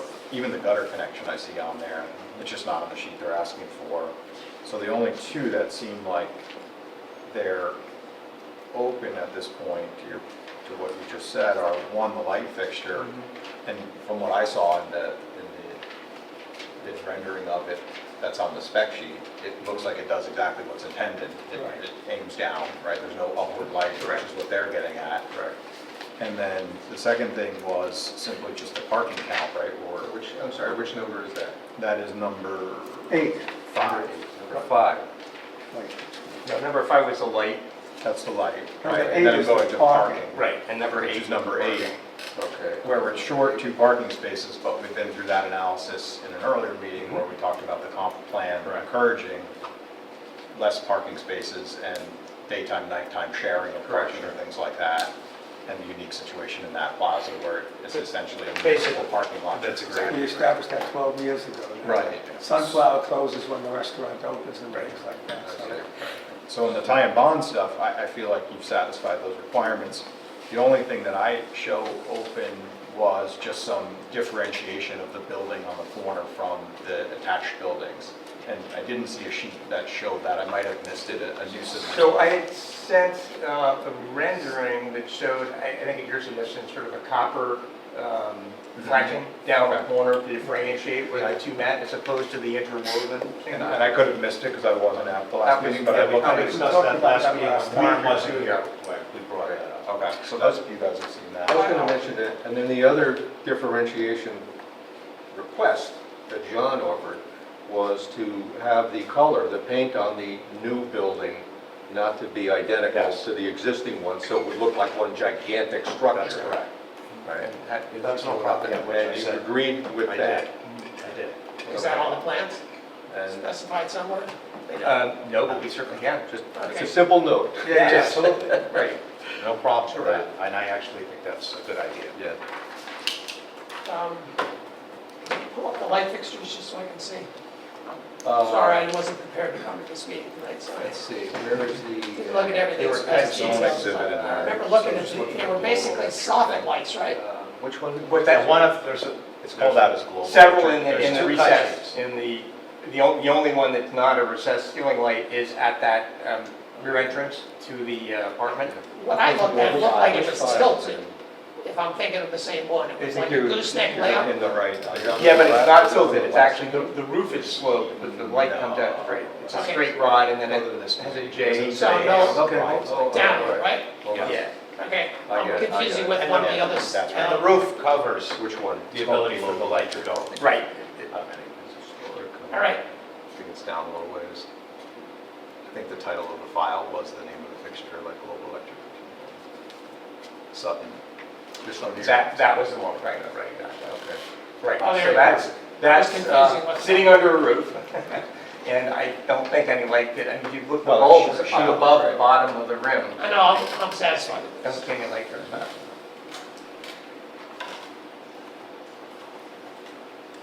So we come So, to, Mr. Chair, ask one more time if there is any more public comment. I just looked at my agenda, we did continue this. You didn't close it, okay. You guys did not vote to close this the last time. okay.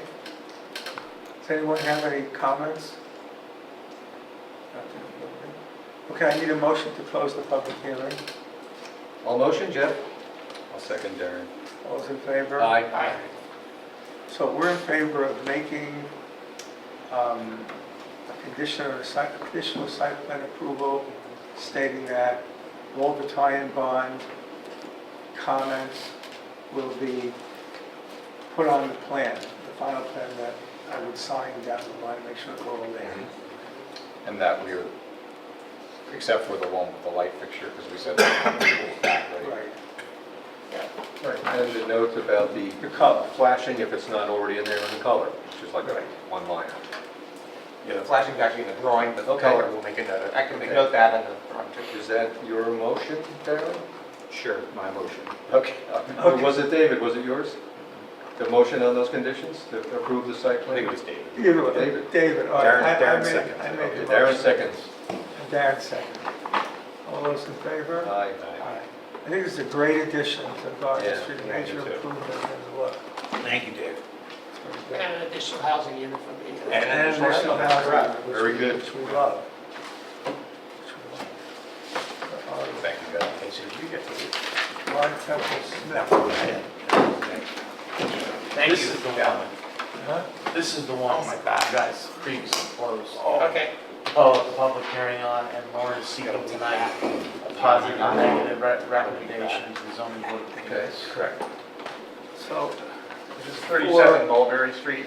for what? I forget, it's the three. Well, for the spiral condensers, staircase. in the side yard. Right, okay, the condensers in the side yard. Did we have, did we see that on the plan? Yeah, the site plan from the last meeting, again, which was like 2 meetings ago. It's gonna have a had side those yard in and it. screen. What's that? Is it in this list here? Yeah, that was there. Oh, Charles Street residence, should be, yeah. I think it was the application set revised. You can enlarge the site plan there. Yeah, they're there. Yeah, so they're, you go into the. There's the light. Go back a bit. Go back. Okay, so they're condensers, there's one condenser on the north side of the garage proposed, for the apartment, for the accessory dwelling unit. And there are 3 condensers in a row on the south side of the house. Yes, exactly. Yes. And those both require side yard variance. They're going to be tied up against the house. They could be mounted in the house. Screened by one of They're those two against the plan. boxes? But what about the screening, Warren? Is there, what's your proposed screening for those? Well, there's a fence along the north property line. Right, the Those complete are fence completely screens those. Right, those are concerned about. These are, what are these boxes, are they Yeah, on the south side, Those are window wells. we're going to have window wells? Well, those are window wells, right? But there would be planting to screen them. I mean, landscape material.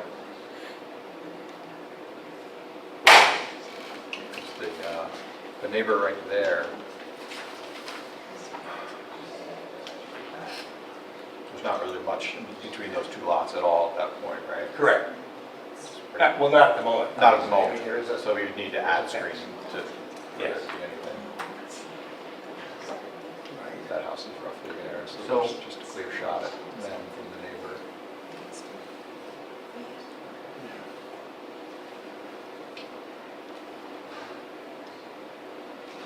This is this gigantically deep lot. we have to come back, assuming we get variances, we have to come back to you anyway for final approval. Yes. So we can certainly add screening to the plan for that. So if we make a recommendation, we need reasons. So Okay, we have a so motion for a positive or a negative recommendation right. about the condensers, and then we can go over the conditions. Great, so on the application to the zoning board, we indicated that could there be achieved by some alternative method other than area variance. The lot is narrow, and locating, we have obviously a driveway along one side, locating condenser in the front yard is undesirable, and in the rear yard is impractical. We have a screen porch and an open deck in the back, and that's really their only sort of private yard area. So the side is really the only logical place to put it. We don't consider the variance to be substantial or to have an adverse impact on the neighborhood, and we're asking for a 3-foot variance from 10 feet to 7 feet, which is why we don't feel it's substantial. I don't know if those can be part of your findings, but that was what we put in the application to the zoning board. So, Warren, are you asking for 3 feet of relief for these 3 Correct. condensers? Yes. And what about these? But same thing. 3 feet? Yeah. 7. Right. Well, no, we're reducing it from 7. 10 to 7, so Seven. that would be a 3-foot. 30%. Okay. So, 2 side yard variances? Further, right, to the. Yes. Right, to. And any other? The applicant has agreed to What's provide happening screening. here that the The applicant condensers has agreed to provide Yes, of screening course. would be a good reason, right? I don't think Warren heard it. What's that? What's happening here that the condensers couldn't go back? Well, we have in that little inside? two windows in the living room, they're right there, and they'd still be partly into the side yard. Okay. I would And they're much closer to the screen porch, which is further back, so it seemed fairly inoffensive to put them along the side of the house there, but.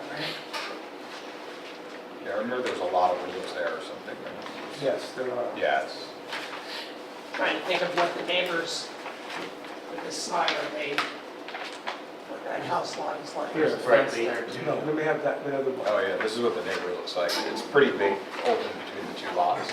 So the applicant has agreed to Oh, provide that's right, yeah. lots of screening there. So that's a justification. Okay. You know, I haven't been part of this. I think I'm probably going to abstain because I haven't been part of any of this review. so- Right, you've been. But, you know, I don't really have a problem with doing a positive recommendation to the planning and zoning board, and then they can make the decision. Yeah. Right, we go back and go over. We have the findings clearly stated?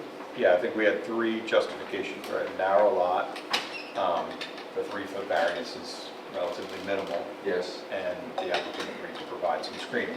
Yes. And already provides screening with the fence proposed. Right, on the north side. And for the second variance, we're going to be two votes, but That's up to the board. I think we can do one. And the ones in the back are, far away from anything. It's an Yeah. incredibly deep lot, That's, and no one's anywhere near them and can't be seen from neighbors. Right, those are behind the house on the. so on the north that's side. another good Right. finding. That's a good one. So 4 findings. Yeah. 2 variances, 4 findings. So you're making the recommendation? Sure. That's my motion. With those With 4, those conditions. well, those 4 justifications. I'll second, Jeff. All those in favor? Aye. Three, okay, three Three to and one nothing. abstention. I'm gonna abstain. You're gonna- And one abstention. Right. Okay. Warren, just before you come back, can I just point out two quick things? Yes, sure. One is, it shows the main house at 27 feet, which doesn't feel quite right. I know you put some of those numbers on there. But it's 27 feet back from... 27 feet high Oh, on your diagram, Yeah. or on your table. Yes, yeah. So it seems like it's taller than that, so just if you could just check that before you come back. okay, I mean, I did measure it from 0, 0, which... It just looked like the roof is taller than the allocated space for it, but Okay. I might just be wrong. I will. Sure. And then the other thing was, there's quite a bit of difference between Mark Urbanski's site plan and your site plan on the architectural set. So maybe just some sort of note that your plan would trump for all things except for drainage and septic. Right, his was basically for septic and drainage, as you said. It's much Right. more crude I and it doesn't did, have a lot of I these did send details. them an updated plan showing where the house was and everything, and I thought they adjusted that. It may be that you don't have the most current one. We might not have the I latest, think so. you did, but I'll make sure you get that. Or just like a fresh submission with the correct plans. Yes, because we did try to coordinate that after the last. Just one. because we don't want the I didn't see confusion. anything fresh from between the two.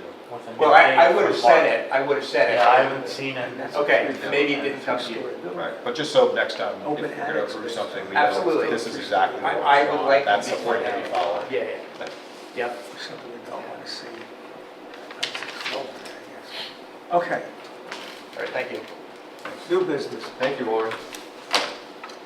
Warren, I'll reach out to you tomorrow Sure. about the ZBA. Right, very good, thank you. 22 Livingston Street.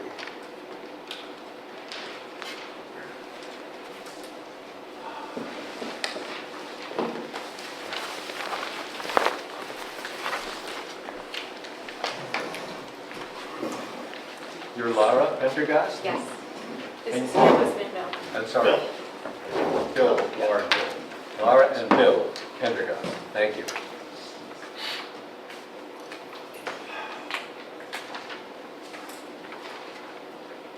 Well, we have some concerns that, we got your letter about what happened, and we have some concerns about, again, we had this problem like this, some of this on Chestnut Street where, the plans were disregarded, things were done completely differently.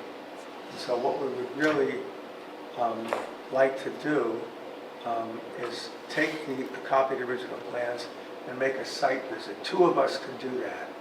We can't do any one and two.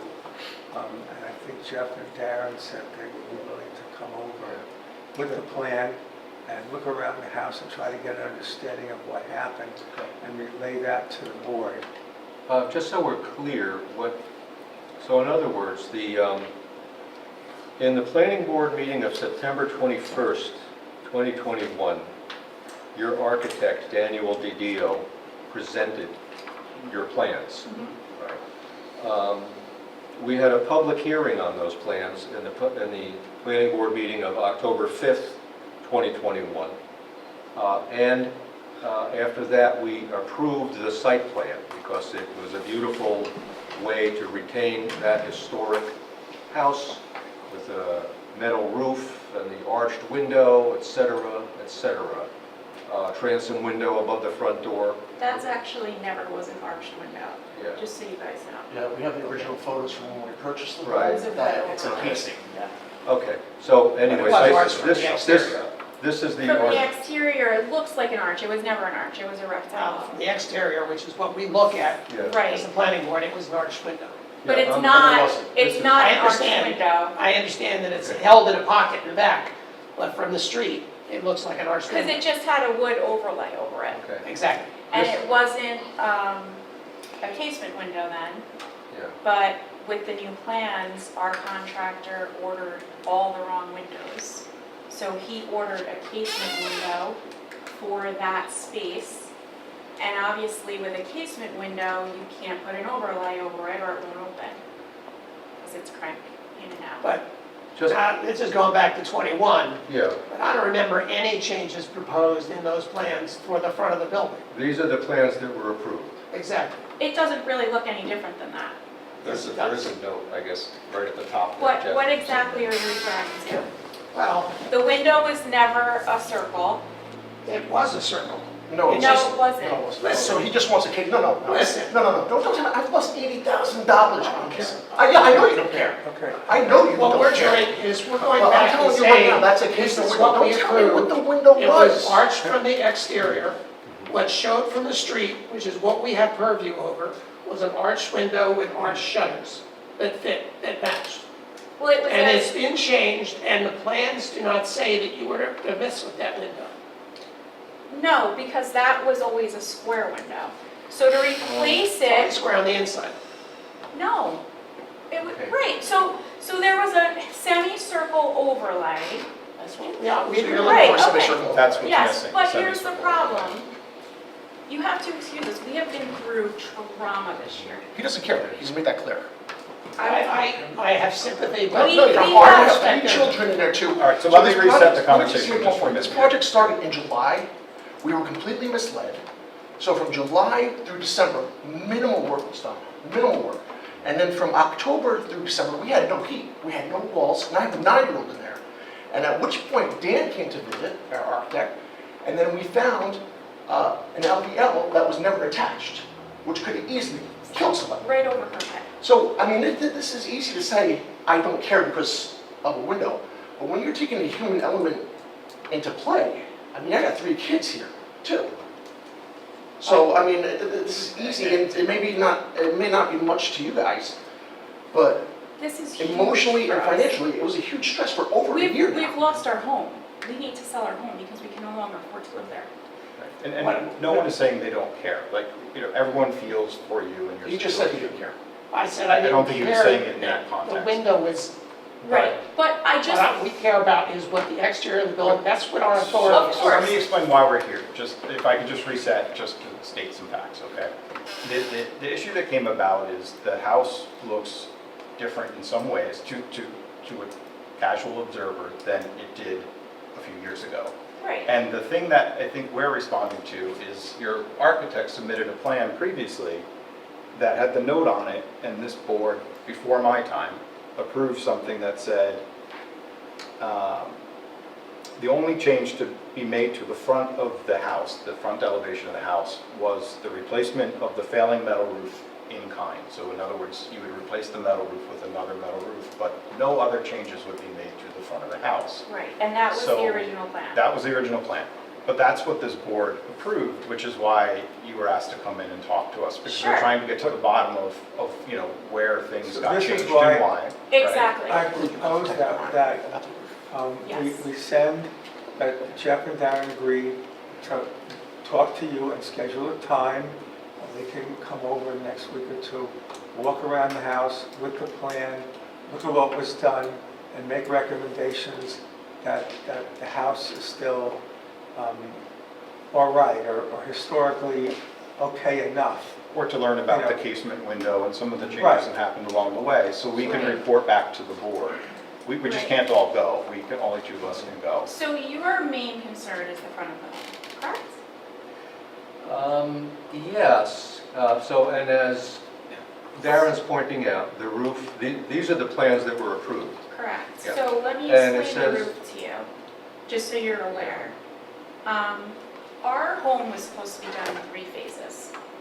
So we took out our first home equity line of credit to do our home in 3 phases. The roof was probably phase 2. During construction with the company that we had come in, the 2 employees of this business completely destroyed our home. Instead of phasing it and doing sections, they ripped apart the entire home. Nothing was compartmentalized in order to transition our family from one section to another so we can live. So we reside could in phase that it. They destroyed everything. They took old shutters and tossed them into their dumpsters. They just destroyed everything. And your architect, Daniel DiDio, was there within the first few weeks and said, this is a nightmare. He They was did not all the these things. first few weeks. He came in, That's what because we the call first for few the weeks window. was still demo. Yeah, okay. So they were doing demo, and then they had to pour the foundation in the back. Right. The contractor, our contractor didn't show for a month, so all of August was wasted. Probably September, Dan came in, And that's when he stated that all of the framing was not only incorrect, but it was not up to code.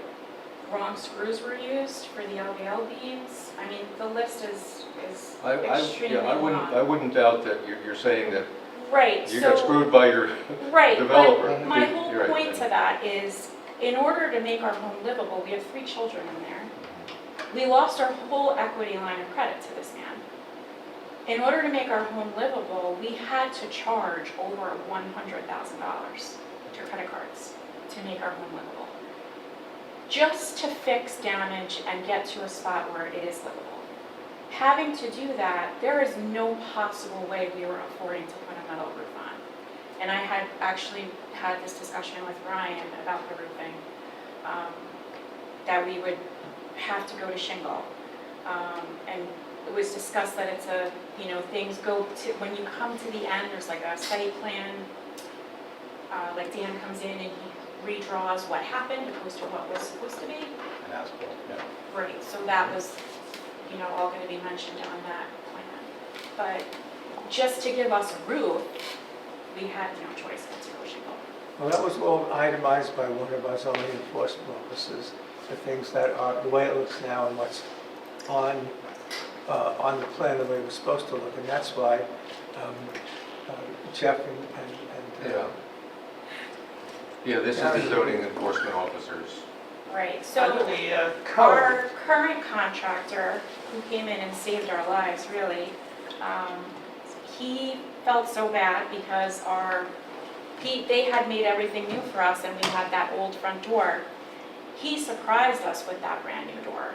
So he took down the old door, which attached, that top window was attached to that, and put the new And that door. door had rot. It was rotted, it wasn't, there was just gaps in it, and he was trying to do something kind for us, and to make the house look nicer, to have a new door. Not realizing, we didn't even think of it until Ryan had mentioned it, well, that front window's now gone. We didn't even think of that, it was attached to the door. So, that piece was something that we didn't even put thought. We were so thankful to Williams crew for giving us a new door. The shutters got thrown out by the first contractor. Right, so I think what the process is likely to be here is we'll do the site visit. You can explain these things, you can show us, what happened, what might still be in the garage, what went in the dumpster, what we rotted. So we can bring that back to the board and explain it. But then the second part of that is likely to be, you would have to get whatever it is, whatever the finished product here is going to be, approved by this board, right? Because your prior approval said nothing on the front of the house is approved other than the metal roof.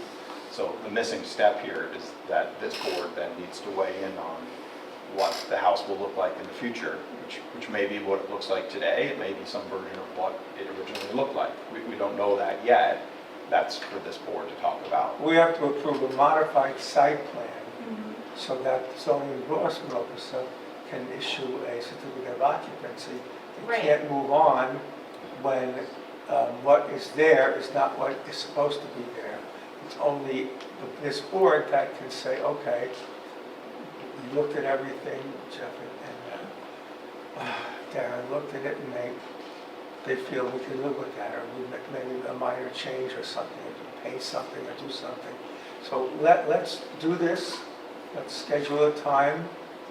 We talk to go through Ryan, and we can figure a time. Yeah. And they're available and you're available in the next week or two, go through it, they can write us a report, we meet the day after Labor Day, and we could look at what it would take to do to make up a revised site plan and approve it. And just to be clear, a couple of things. It wouldn't be the decision of Darren and I. This is what we think has to be done, and the board approves it. Trying to understand. There are 5 members of the board, and they'll all approve it. Sure, you're just looking on site. And what we come up with, or the recommendations would, sadly have nothing to do with your financial position. That's, you may be suing the builder, you may get all your money back. I hope you do. It's very sad that things got so far advanced and so far out of whack here. I feel for you. But what the planning board's responsibility is to look at what was approved, how it got done. Right. And you're in the historic district, and that's why, we were thrilled that you were going to replace, for example, the metal roof in kind, and it even says similar color. I mean, it was. That was the plan. We went to all of those details back in That was the 2021. plan. Right. And it was pretty good then. When But, it came to Yeah. walls and heat Yeah. or chip or re-roof, right. we had to make the best decision for, I- it couldn't be cosmetic. I understand It's that. just a and- step skip, and that's Right. the step. And that's, that's what happened to you. I'm sorry that happened to you, but that's what happened to you, and how you managed what got done there. I know that we've lived here for 20 years, we've owned that house for 15 years, and I think it looks beautiful. I think what we were able to do with the funds we had, the house really looks beautiful. There's really not much change to the front of the house, if I'm being honest with you. We didn't do much to the front. The only thing that we changed was the door, and that top window became a casement, And the roof. and the roof. That was really, And those are important architectural features. Let me say on the roof, our code allows people to change the roof on a historic building, and that's exempt from our historic review. So even though it wasn't approved, and that's a bit of a problem, the roof change, Yeah. they can do. You're off the hook. They're not I required to think be Ryan contacted. said, you told us that, Ryan. Mhm. You Yes, shared but that the- with us. But the updated plans, Yes, in order for an as-built plan to be approved sure, and a final inspection and a certificate issued, it yes, has to duplicate right, what's out there. So if This your is- architect has a metal roof on there, and right, you have an asphalt shingle roof, you have an understood. apple and an orange. I remember contacting you in a panic, thinking, we're not gonna have a roof if we have to put a metal roof. And Right, you kind of talked me down. right. Um, But I this was is probably why- thinking a step forward where it was Sure. reciprocated, where I was gonna receive plans from Dan Right. showing an asphalt roof and not a phone Right. call for a Right. final inspection and things like Why don't we that. let the guys go out, look over the plans, see what is okay, like the replacement of the metal roof, what is not, what we want, what we can live with, make recommendations to us, and then hopefully we can revise the plans and get this. I have one other comment before you go.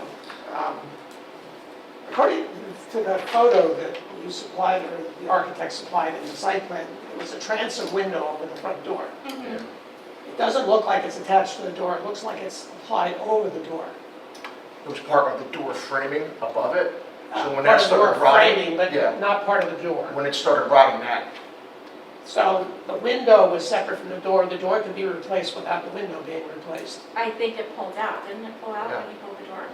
It didn't stay, so And it looked like it was. right now, there's a panel over the door where the transom light used to be. Right, but when you're inside so that door was short, that door must have been a custom size and it was shorter. So from the inside of the house now, because our contractor put on just a regular sized door, from the inside of the house now, there's not enough space for a window there.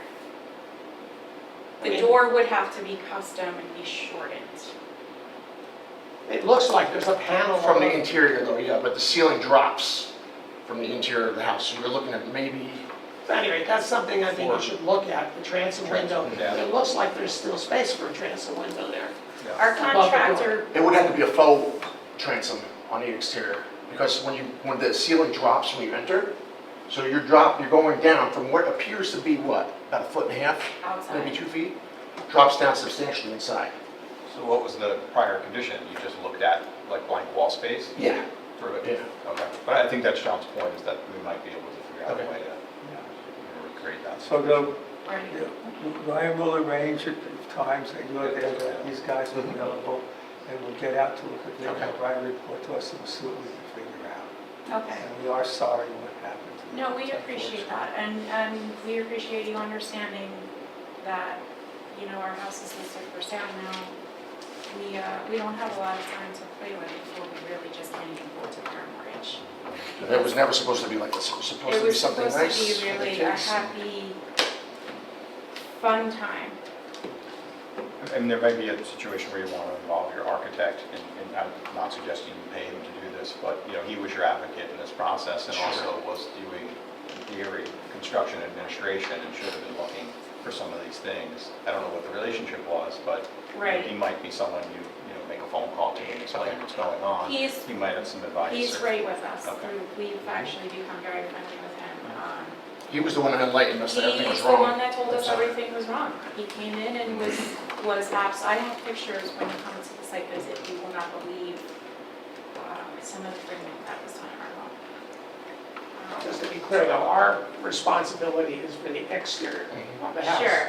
To maintain the historic character, and what you did in the back, I think looks terrific. The way it looks from the exterior, all that framing, but the exterior. Well, we But the didn't really transom touch the window front of the and house. the curved window on the top were changed, and they weren't supposed to be changed. Right, well, That was see, our- that's what happened when so that was, from the contractor's point of view, that was a rectangular window, so he ordered a replacement rectangular window for it. And he ordered it as a casement, he was not supposed to, it was supposed to be a double hung, so he can replace that arch that went over it. Is That's that a our, bedroom there? Like, it's is it our a window? upstairs bathroom. Okay, so it's not necessarily for egress. But even the It's windows, not. even the windows shouldn't have been replaced without it being on our plans. The window was supposed to be replaced, all of our windows were gonna be replaced. We But weren't the- gonna leave any, I mean, his No, cover I think the point is the approved plan called for a vertical window with a semicircular top. Okay. That's what was approved. right. So because of our contractor ordering the casement window instead of the double hung, we can't put And you're not that in front of it, overlay too, back so- on, Yeah, another. unless we can't open the window. And then our back window was wrong, so we had to pay to buy the correct one there, so we spent another, He ordered the wrong back window, nah, so it's just, it goes on and on and on. And as you can see, it's a point of contention for, No, it sounds like a horrible experience. it was, and I'll never do it again. and we're really proud with how the house has come out, because honestly, 8 months ago, we didn't know that we were gonna even have a home. So we're going to do a site visit and we'll come and we'll be on the agenda for next month and we'll take it Hopefully from we there. can make a decision so we don't hold them up. Right. Yeah. Hopefully. Yeah. I mean, I think That we're would be making a great. decision, we're bringing it Yeah, back to the board. I don't know how we're gonna, It's a site plan approval, right? we're gonna have to do We this, have an but open house on Sunday. the site plan, so we don't need a public hearing, we I can. mean, do we want to schedule them for a site plan, approval meeting next time they come back? Well, if you have all the information, we can make a decision. They would need to, I guess, submit something, right? Or maybe they just submit their as-built. You guys can create whatever conditions you want to create. It may, I know you guys are tight on budget, it may be worthwhile trying to convince Daniel to be present at the September 3rd meeting for the board to get confirmation from him that as the designer of record, he's also being held accountable for what has happened. I mean, the Because site it's his visit stamp would and be his that. signature on those plans from 2021. Mhm. So he's as much in the boat as you guys are. So if you're looking at an accelerated schedule, which I think you would like, Please.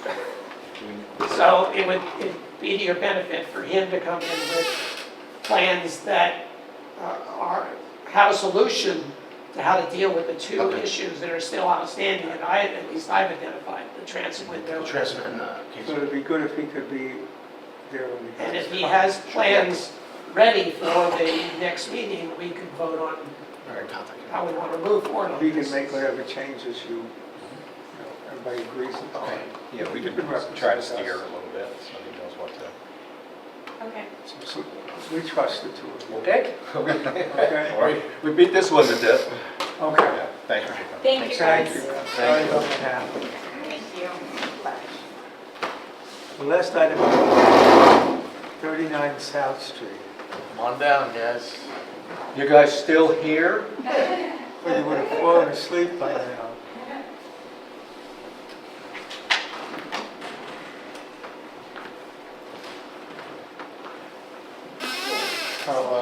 Here's some handouts.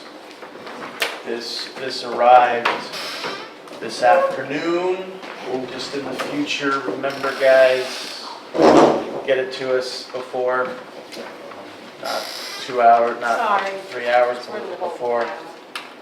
So So we have- here is some pictures depicting where the line is, and then they also have a letter of support signed by the neighbors. So we have Amber and Michael Saraceno. And you are, sir? I'm Paul. Paul. Paul what? The contractor. Say that Paul again. Kunzio. Hunzio. Yep. C. UNZIO. Paul Hunzio. Saraceno's and the Kunzios. Paul Hunzio. Oh, you're the contractor? Yes. C-U-N-Z-I-O. C-U-N-Z-I-O. Yeah. Okay, contractor. Great, sorry, just for the minutes. So now we're on discussion about lot size in the city, in the village, I mean. Okay. This guy's full, Okay. way off. I think we have the smallest lot in all of the You village. might, you very well might. It's a couple of feet of clearance you need to decide what to have. These are, I got three of the same pictures here. Yeah, they were just, Oh, okay. for, Jane, I'll pass it on. Okay. That's the, Now, I originally provided, I'm not sure if it was there, it was like an image of our current porch, He's got to scroll down. and It's all part of the 11, Jeff. there we go, so Okay, there's here the we go. current porch, and then, you know, when you see the drawings, it kind of, the idea is just to basically take what the existing porch is and bring it across. right. Do you have any historic photos of what this house used to look like? It looks like that. We do, John, let me bring them up, because I told I Jeff- brought them down today so we could share them at the meeting. How do we get into Wow. it? Give me a chance here.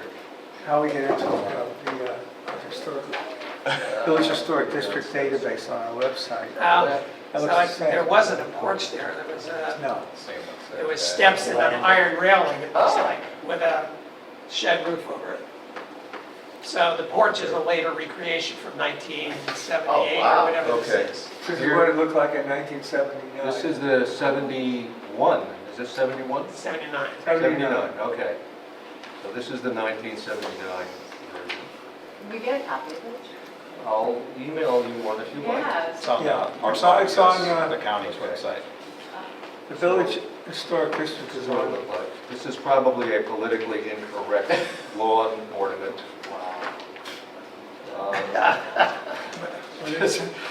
Um, So this is, Oh, yes, Car that's is right. that? it's like a 66 Mustang, Oh. doesn't it? Or a 65 maybe. Okay, so that's this one. Now we have also the 2012, let's just look at the second page. All right, the second page is just more information from the 79. The 2012 update shows this. Now, now it has 3 windows across the top. And still missing that one shutter on the bottom center. Oh, here, window. by the door. Okay. I have a couple places where shutters are missing because buildings were added. We'll put They that threw them back. away. Yeah, so that's the, this is just another photo. Because usually there's a wall there. Okay, it looks like a gigantic tree right here that endangers the house. Not to worry. So there's nothing historic about the existing porch, Mhm. is the bottom line. So we don't have to protect that. No. And, Let's go to the video. This one here, John. Yeah, Right. all relatively good looking, but it's not from the historic period. It's a later it was a later addition. The house addition was that built. is done well. I System believe of the house. 1800s, I don't know the exact. Well, the problem is, I'm also president of the Historical Society. This is up on our website. We did this in, I wasn't here, but we did this in 1979, and then again in 2012, people went out again and recertified what was done. And it was amazing, like 40 houses had, you know, asbestos siding removed and clapboards Yeah. restored, so a lot of work was done in the years. But you don't know when it was built all you can do is look at old maps. We don't have a lot of them, but, so it says initial construction was after the 1867 map, because it wasn't there, and then on the 1876 map. So that's how we guess that we know it's between those two dates, because, so we have like maybe a map every decade or two, and it's there, it's not there, it's there, it's not there. And so that's how you know it's done. A lot of this framing, by the way, is, I think, probably less than 5 years old. I remember Gordon Cruikshank, the prior owner, Right. redoing that porch. He did. Putting all new posts and framing in before they sold to the Sarah. So there's absolutely nothing historical about that. So here's the, okay. You want this? So it looks like the, Do you want this and give it to them? Give it to him, yeah. Oh, you can. so the proposal is for a 19-foot wide. Well, The 19 plus 19 6. feet is the full width of the porch, not from the end to the steps, right? No, I think it's 19 plus 6, right? 19 foot would be the full length of the Oh, it is? Yeah, because the house is only Yeah, 20 it's- feet wide. Oh, yeah. It's inset from each end of the house, which is another angle, yeah, you can kind of see it. So it's set in 6 inches on each side. About a foot, Oh, so the house is 20 or 21, I'm sorry? 20. It's like, I think 20 foot 6. It's roughly it would be set roughly a foot in from each end. Right. Same number of steps going up to the, in fact, the porch, the proposed porch is at the same elevation as the existing Correct. entry. Correct. 7 foot wide, so you can actually sit on it. Well, the chairs can be up on the porch instead of in the... Yeah. Yeah, that's, That'd be nice. Yes. No, Yeah. we like porches, a lot of houses Yeah. have porches. Porches are transitional, my house was built in 1810, I have original maps or insurance charts from like 1880, there was no porch. It was built in Victorian times, and then it was torn off like in the 70s or 80s, and it's gone. That was a wraparound porch. I live in the blue house around the corner, across from the church, and that porch went all the way up Mulberry and all the way around Market Street, and then somebody decided it was too hard to maintain it, and they knocked it off. That was before you guys came around. 2004 was when we came around, that was, 200 years after the house was built, so. No, I meant the historic preservation. Oh, no, yeah. Before you guys could Yes.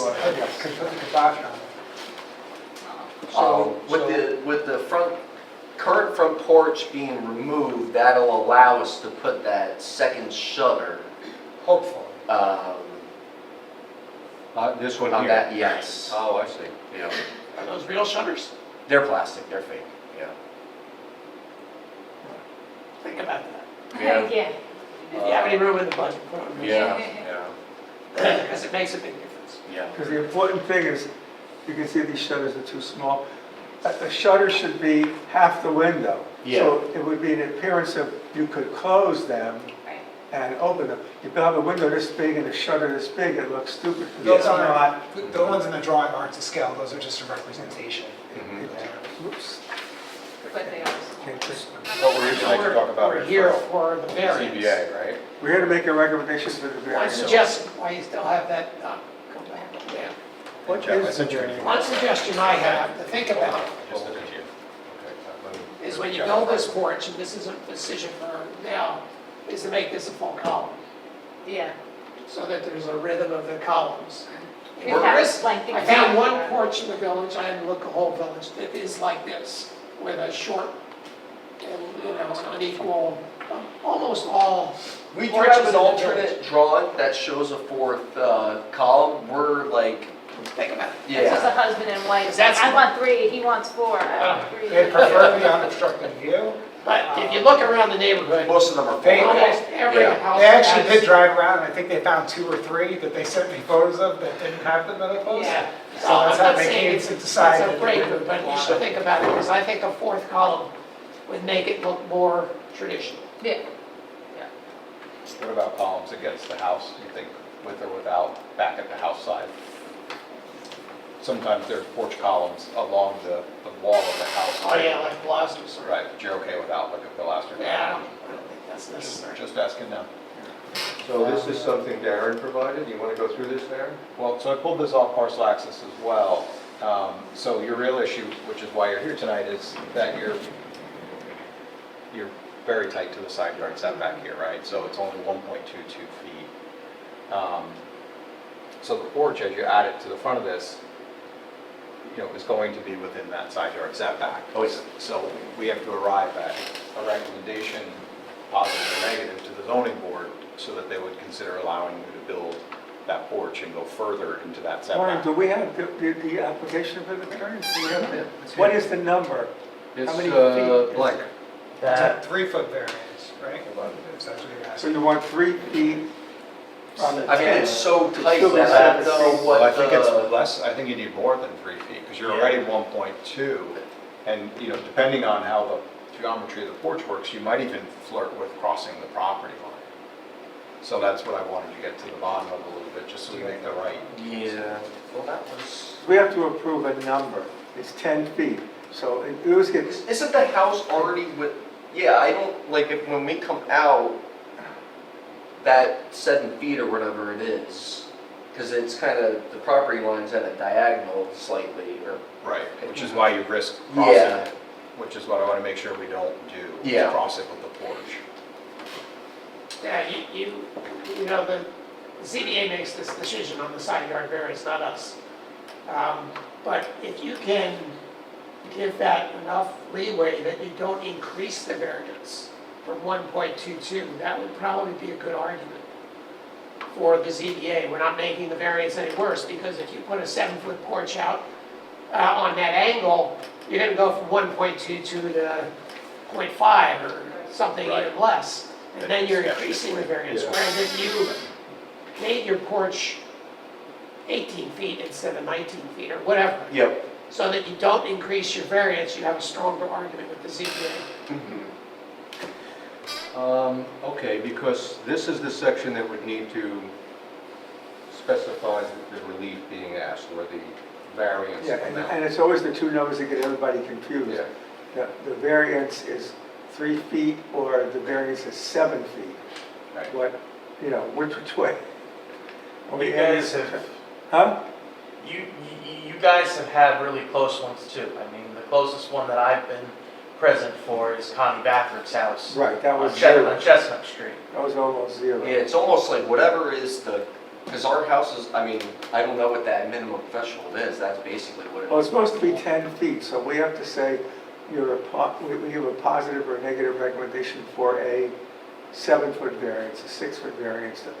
The relief you want from 10, subtraction from 10 is the variance, not the distance you're looking for. It's the other way around. So they have to make sure that the picture you sent showing the 3 feet, and then what Darren found on parcel access, you have to find a middle or as accurate as possible in order for the ZBA to do their job. So I think what ultimately you guys are going to say is that the only way to really know is with a new survey that shows where that is in relation to the new porch. Well, I think that is a recorded site plan, so I think you Okay, can so take that as a and then- survey. and then- Okay, so we can take that, so you've got 1.2 feet there, and then we would need, right now, it's roughly a foot further into, that's 2 foot 2. So, I mean, if we come out 7 feet, we're probably gonna be, being that this is on an angle, I mean, we're gonna be probably kissing the property. So what I think you need is just a simple site plan. So if you could take that I just have survey. to be honest, this is actually the first time I've seen this today. Yeah. I wasn't aware of Right. this. Because we have to make a recommendation for a number, and the number's got to be accurate. So how close can we get? Can we get to 0? Well, John's suggestion was to not go over 1.22. So Okay. I think when That's the number. when you draw this and you look at where 7 feet brings you based on the angle and how far in on the building you bring it, you're going to have that decision to make, right? Like, hey, we can keep this at 1.22, but it makes a really narrow porch. So you're going to have to comment so close. So then you're, That's Yeah, point this is a eight. little sketch I did Here's the- for you. we might be able to actually figure this out. Right here, your porch you live right next door, right? Yes. So your porch, do you know? This is on the, Ron's on the other side. Oh, okay, so I was gonna say, if we knew, if I Big knew, Ron. if I knew how far this porch extrudes, I could, His is for- his is 4. So, yeah, I mean, I'd be making the best guess. Do you have a survey for the property? It's for the, Ron's property to the right, so that's 41. They do not have a survey further on. Yeah. But if we're saying that that's acceptable, but what's pulled up, We'll see if the ZBA thinks it's acceptable, they make the decision. okay. Should be asking something like an 8.5-foot variance, something like that, or 8 3/4 foot or whatever. That's the variance you're asking for. From 10, you want them to take off 8.5 feet or 8 3/4 feet. It's not, you're asking for a 1 2 foot Right. variance. Yeah. It's the other way around. Yeah. Yeah, makes sense. Or are you thinking we refer them just tonight, or are you thinking they come back with a site plan and we can look at We can make a recommendation without a that number? they should go to the ZBA with a site plan that justifies their proposed. And our recommendation could be, I would suggest, that the porch is dimensioned so that It's raised to 1.2. it stays at the 1.22, That and makes even at sense. the corner of the porch. And that means you can have a little slightly lesser. Well, whatever it ends up being. Yeah. Right, it shouldn't be a big difference. Yeah, just whatever it has to be. And Well, we you can have make two a variables, recommendation. depth of porch and where it sits on the house to achieve that. And we can make a recommendation on that, and they can decide, well, we're okay with 1 foot. Fair.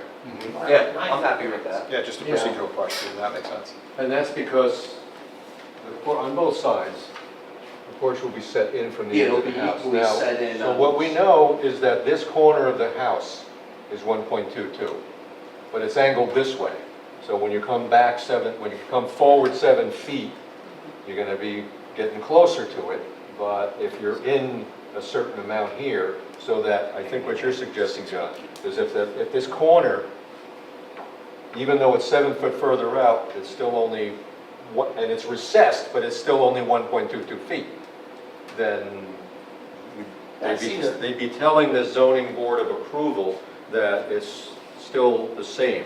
It's still the same setback. Yeah, we're maintaining the. And the other thing would be to say that they've gone to the trouble of getting signatures from 7 of their neighbors who are who are in favor of this. And we can also say that it is in the code that front porches are encouraged. Yes. So are you making that recommendation, Sure sounds like that positive recommendation? Yes, I'm making a positive recommendation for a variance to the ZBA with the findings that the positive recommendation would be for the front edge of the porch to be 1.22 feet, the same as the existing corner setback, all right? Or the ZBA could approve less if they like. And the findings being that the village code encourages front porches, that this is in the historic district. Under That is- 120-26. 120-26, that is consistent with the surrounding neighborhood. There are several homes with porches. In fact, the house that is exactly the same size as this, to the right of it, has a front porch, right? And that they have done the right thing by going to all of their neighbors and can provide evidence that 7 of all of the surrounding neighbors are in approval of this. That's I'll second it. So 4 conditions. okay. We got a second. All in favor? Aye. Aye. But that should go with the actual site plan, so they can see it. Yes. It's the- Yes. kind of When the will thing it that be have to going? meet the site plan. Not until September. Oh, so- One more thing for the board to look at and consider is that because this house already exists in the setback, that by creating this porch, it's increasing the non-conformity of a legal non-conforming structure.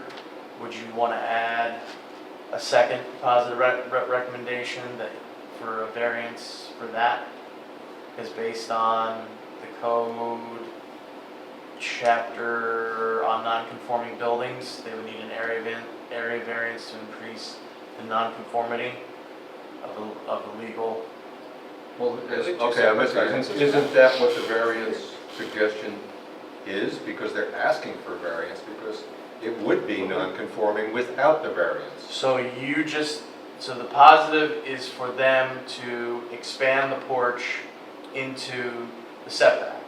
The Yes. second one would be the house is legal, but it's non-conforming under the current zoning because when they changed the rules, Yes. they moved the line. You can't move the house out of the line Right.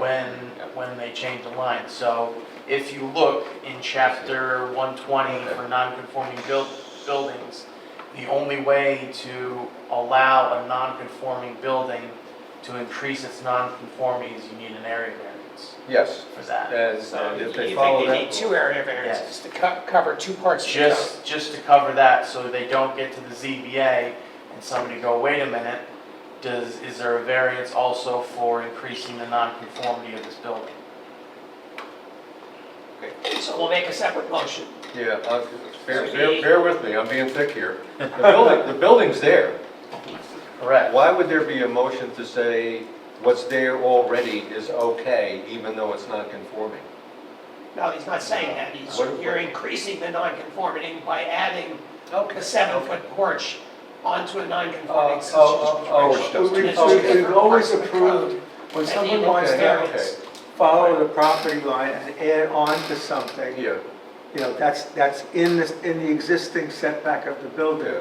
We always give positive recommendations for those. Yeah. Until it went too big and then we had to get another variance for a barn or whatever that was that went too far back. And it became bigger than 500 feet or whatever square feet.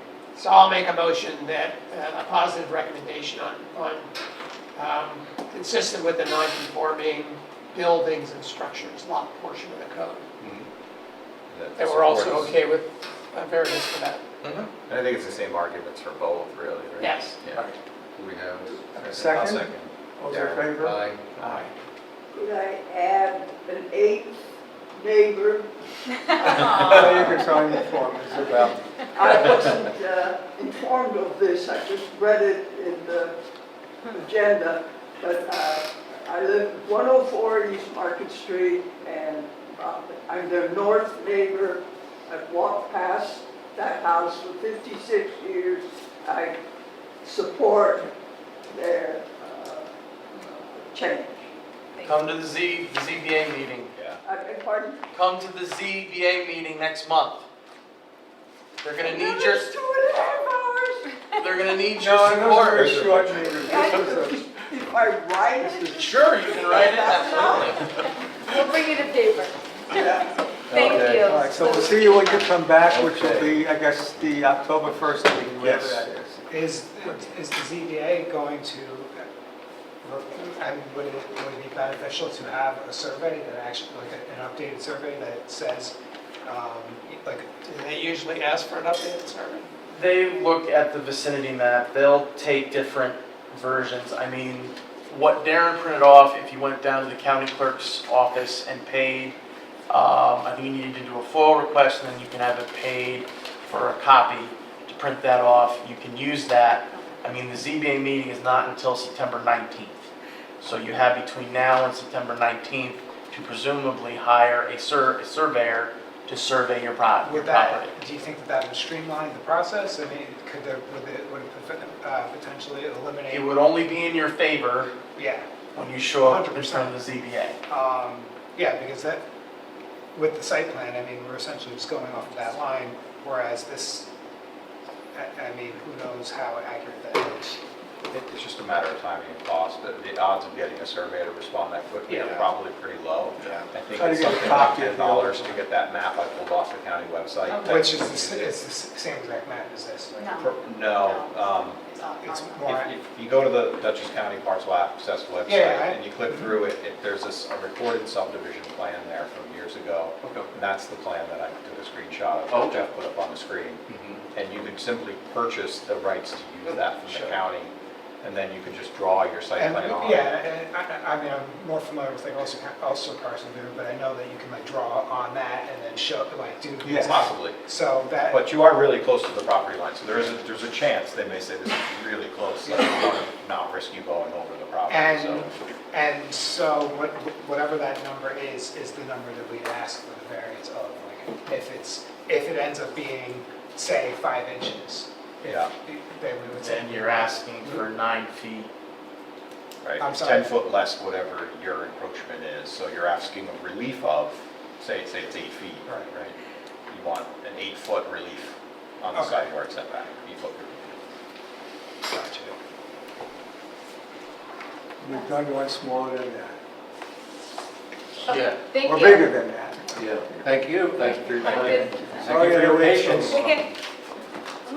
Thanks, it's Beth. We have 2 referrals from the building department. Yes, Mr. Chairman.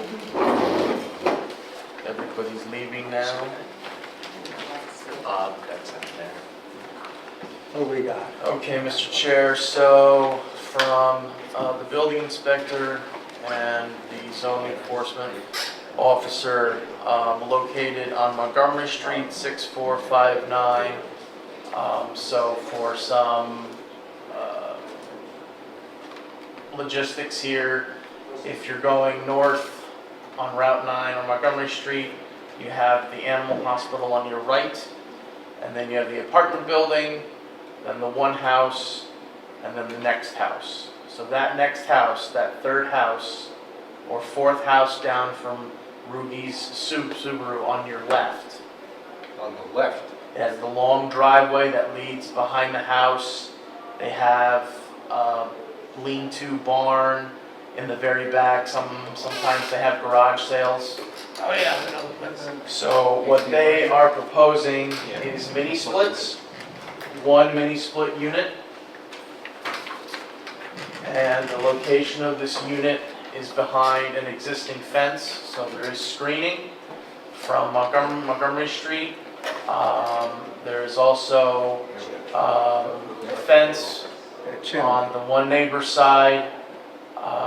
As you can see by the parcel access map, really there's screening on all sides. So the request is based on all these existing features. Is the planning board comfortable with this proceeding with the building department, or would you have them come before the board in September? It's not in the setback. No, it complies with all the zoning It's got a fence in requirements. front of it, I don't think they need it. I don't think we need it. You guys okay? yeah, line up. Okay. Yes. The line covers, I've been told that they will be painted the color of the house.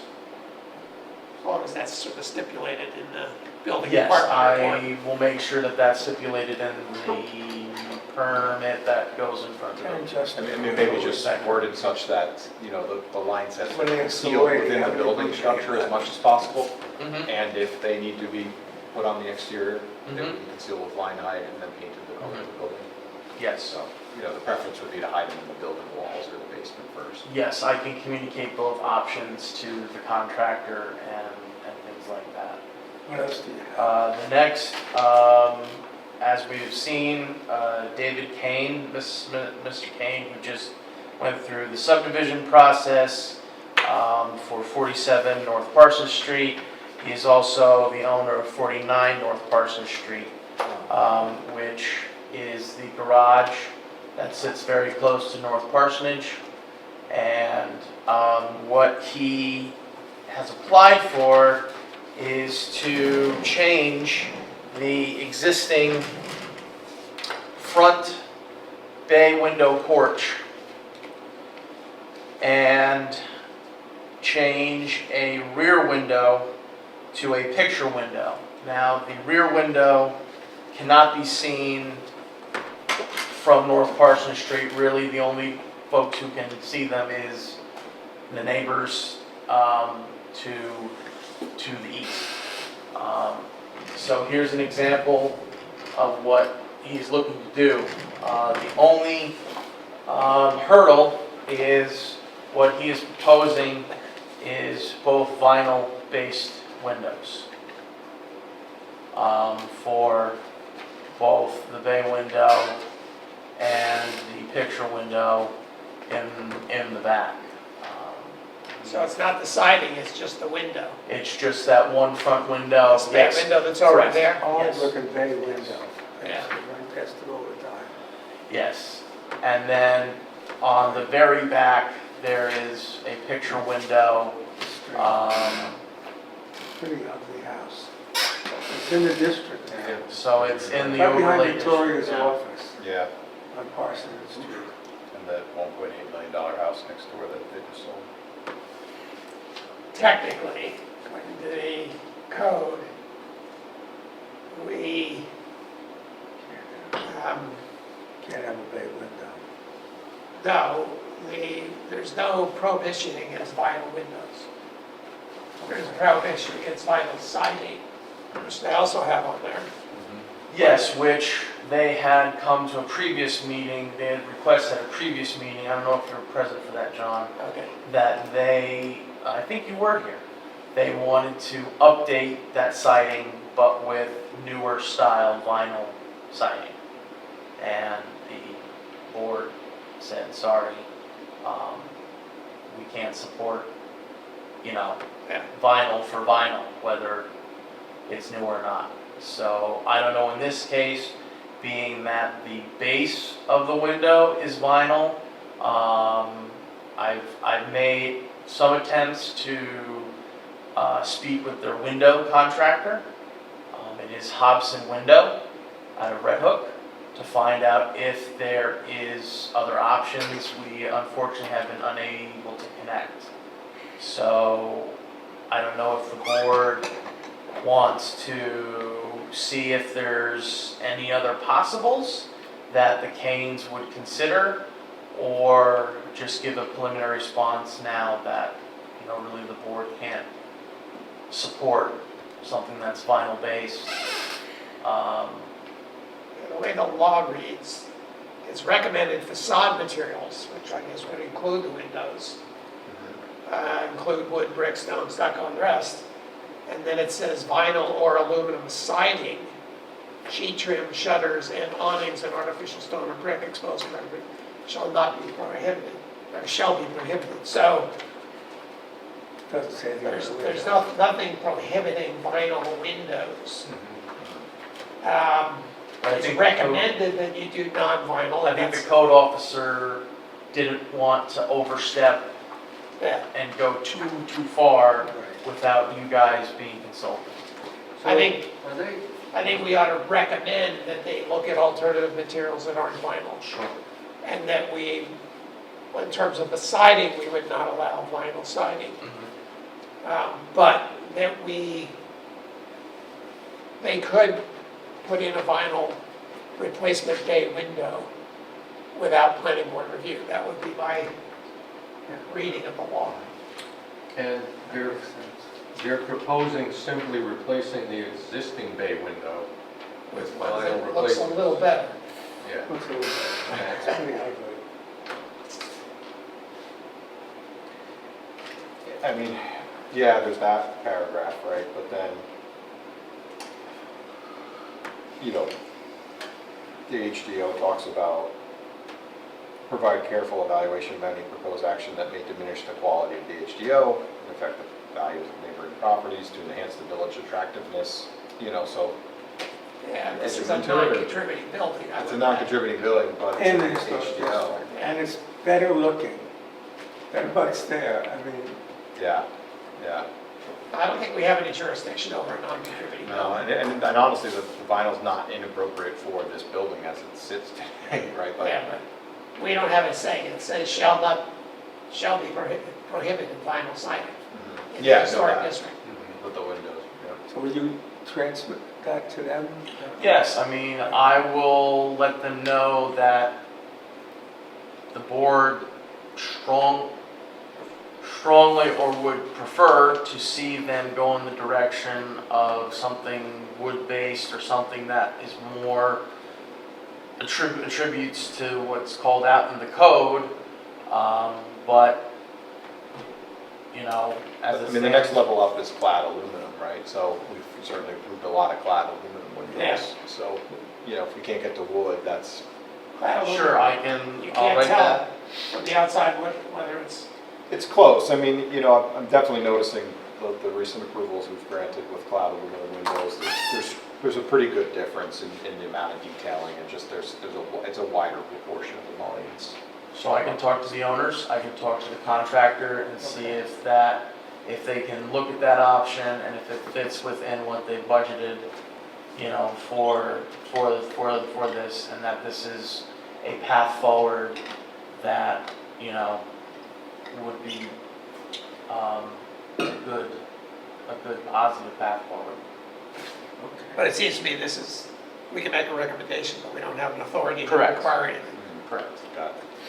Do you have any more things? That's it? Do we have any minutes to approve? Okay. Not yet, we're getting there. You will have sets of minutes, for September. Okay. So we have a motion to adjourn. I'll motion. Oh, wait, you beat me to it. Darren's motion, I'll second the motion. All those in favor? Aye. Aye.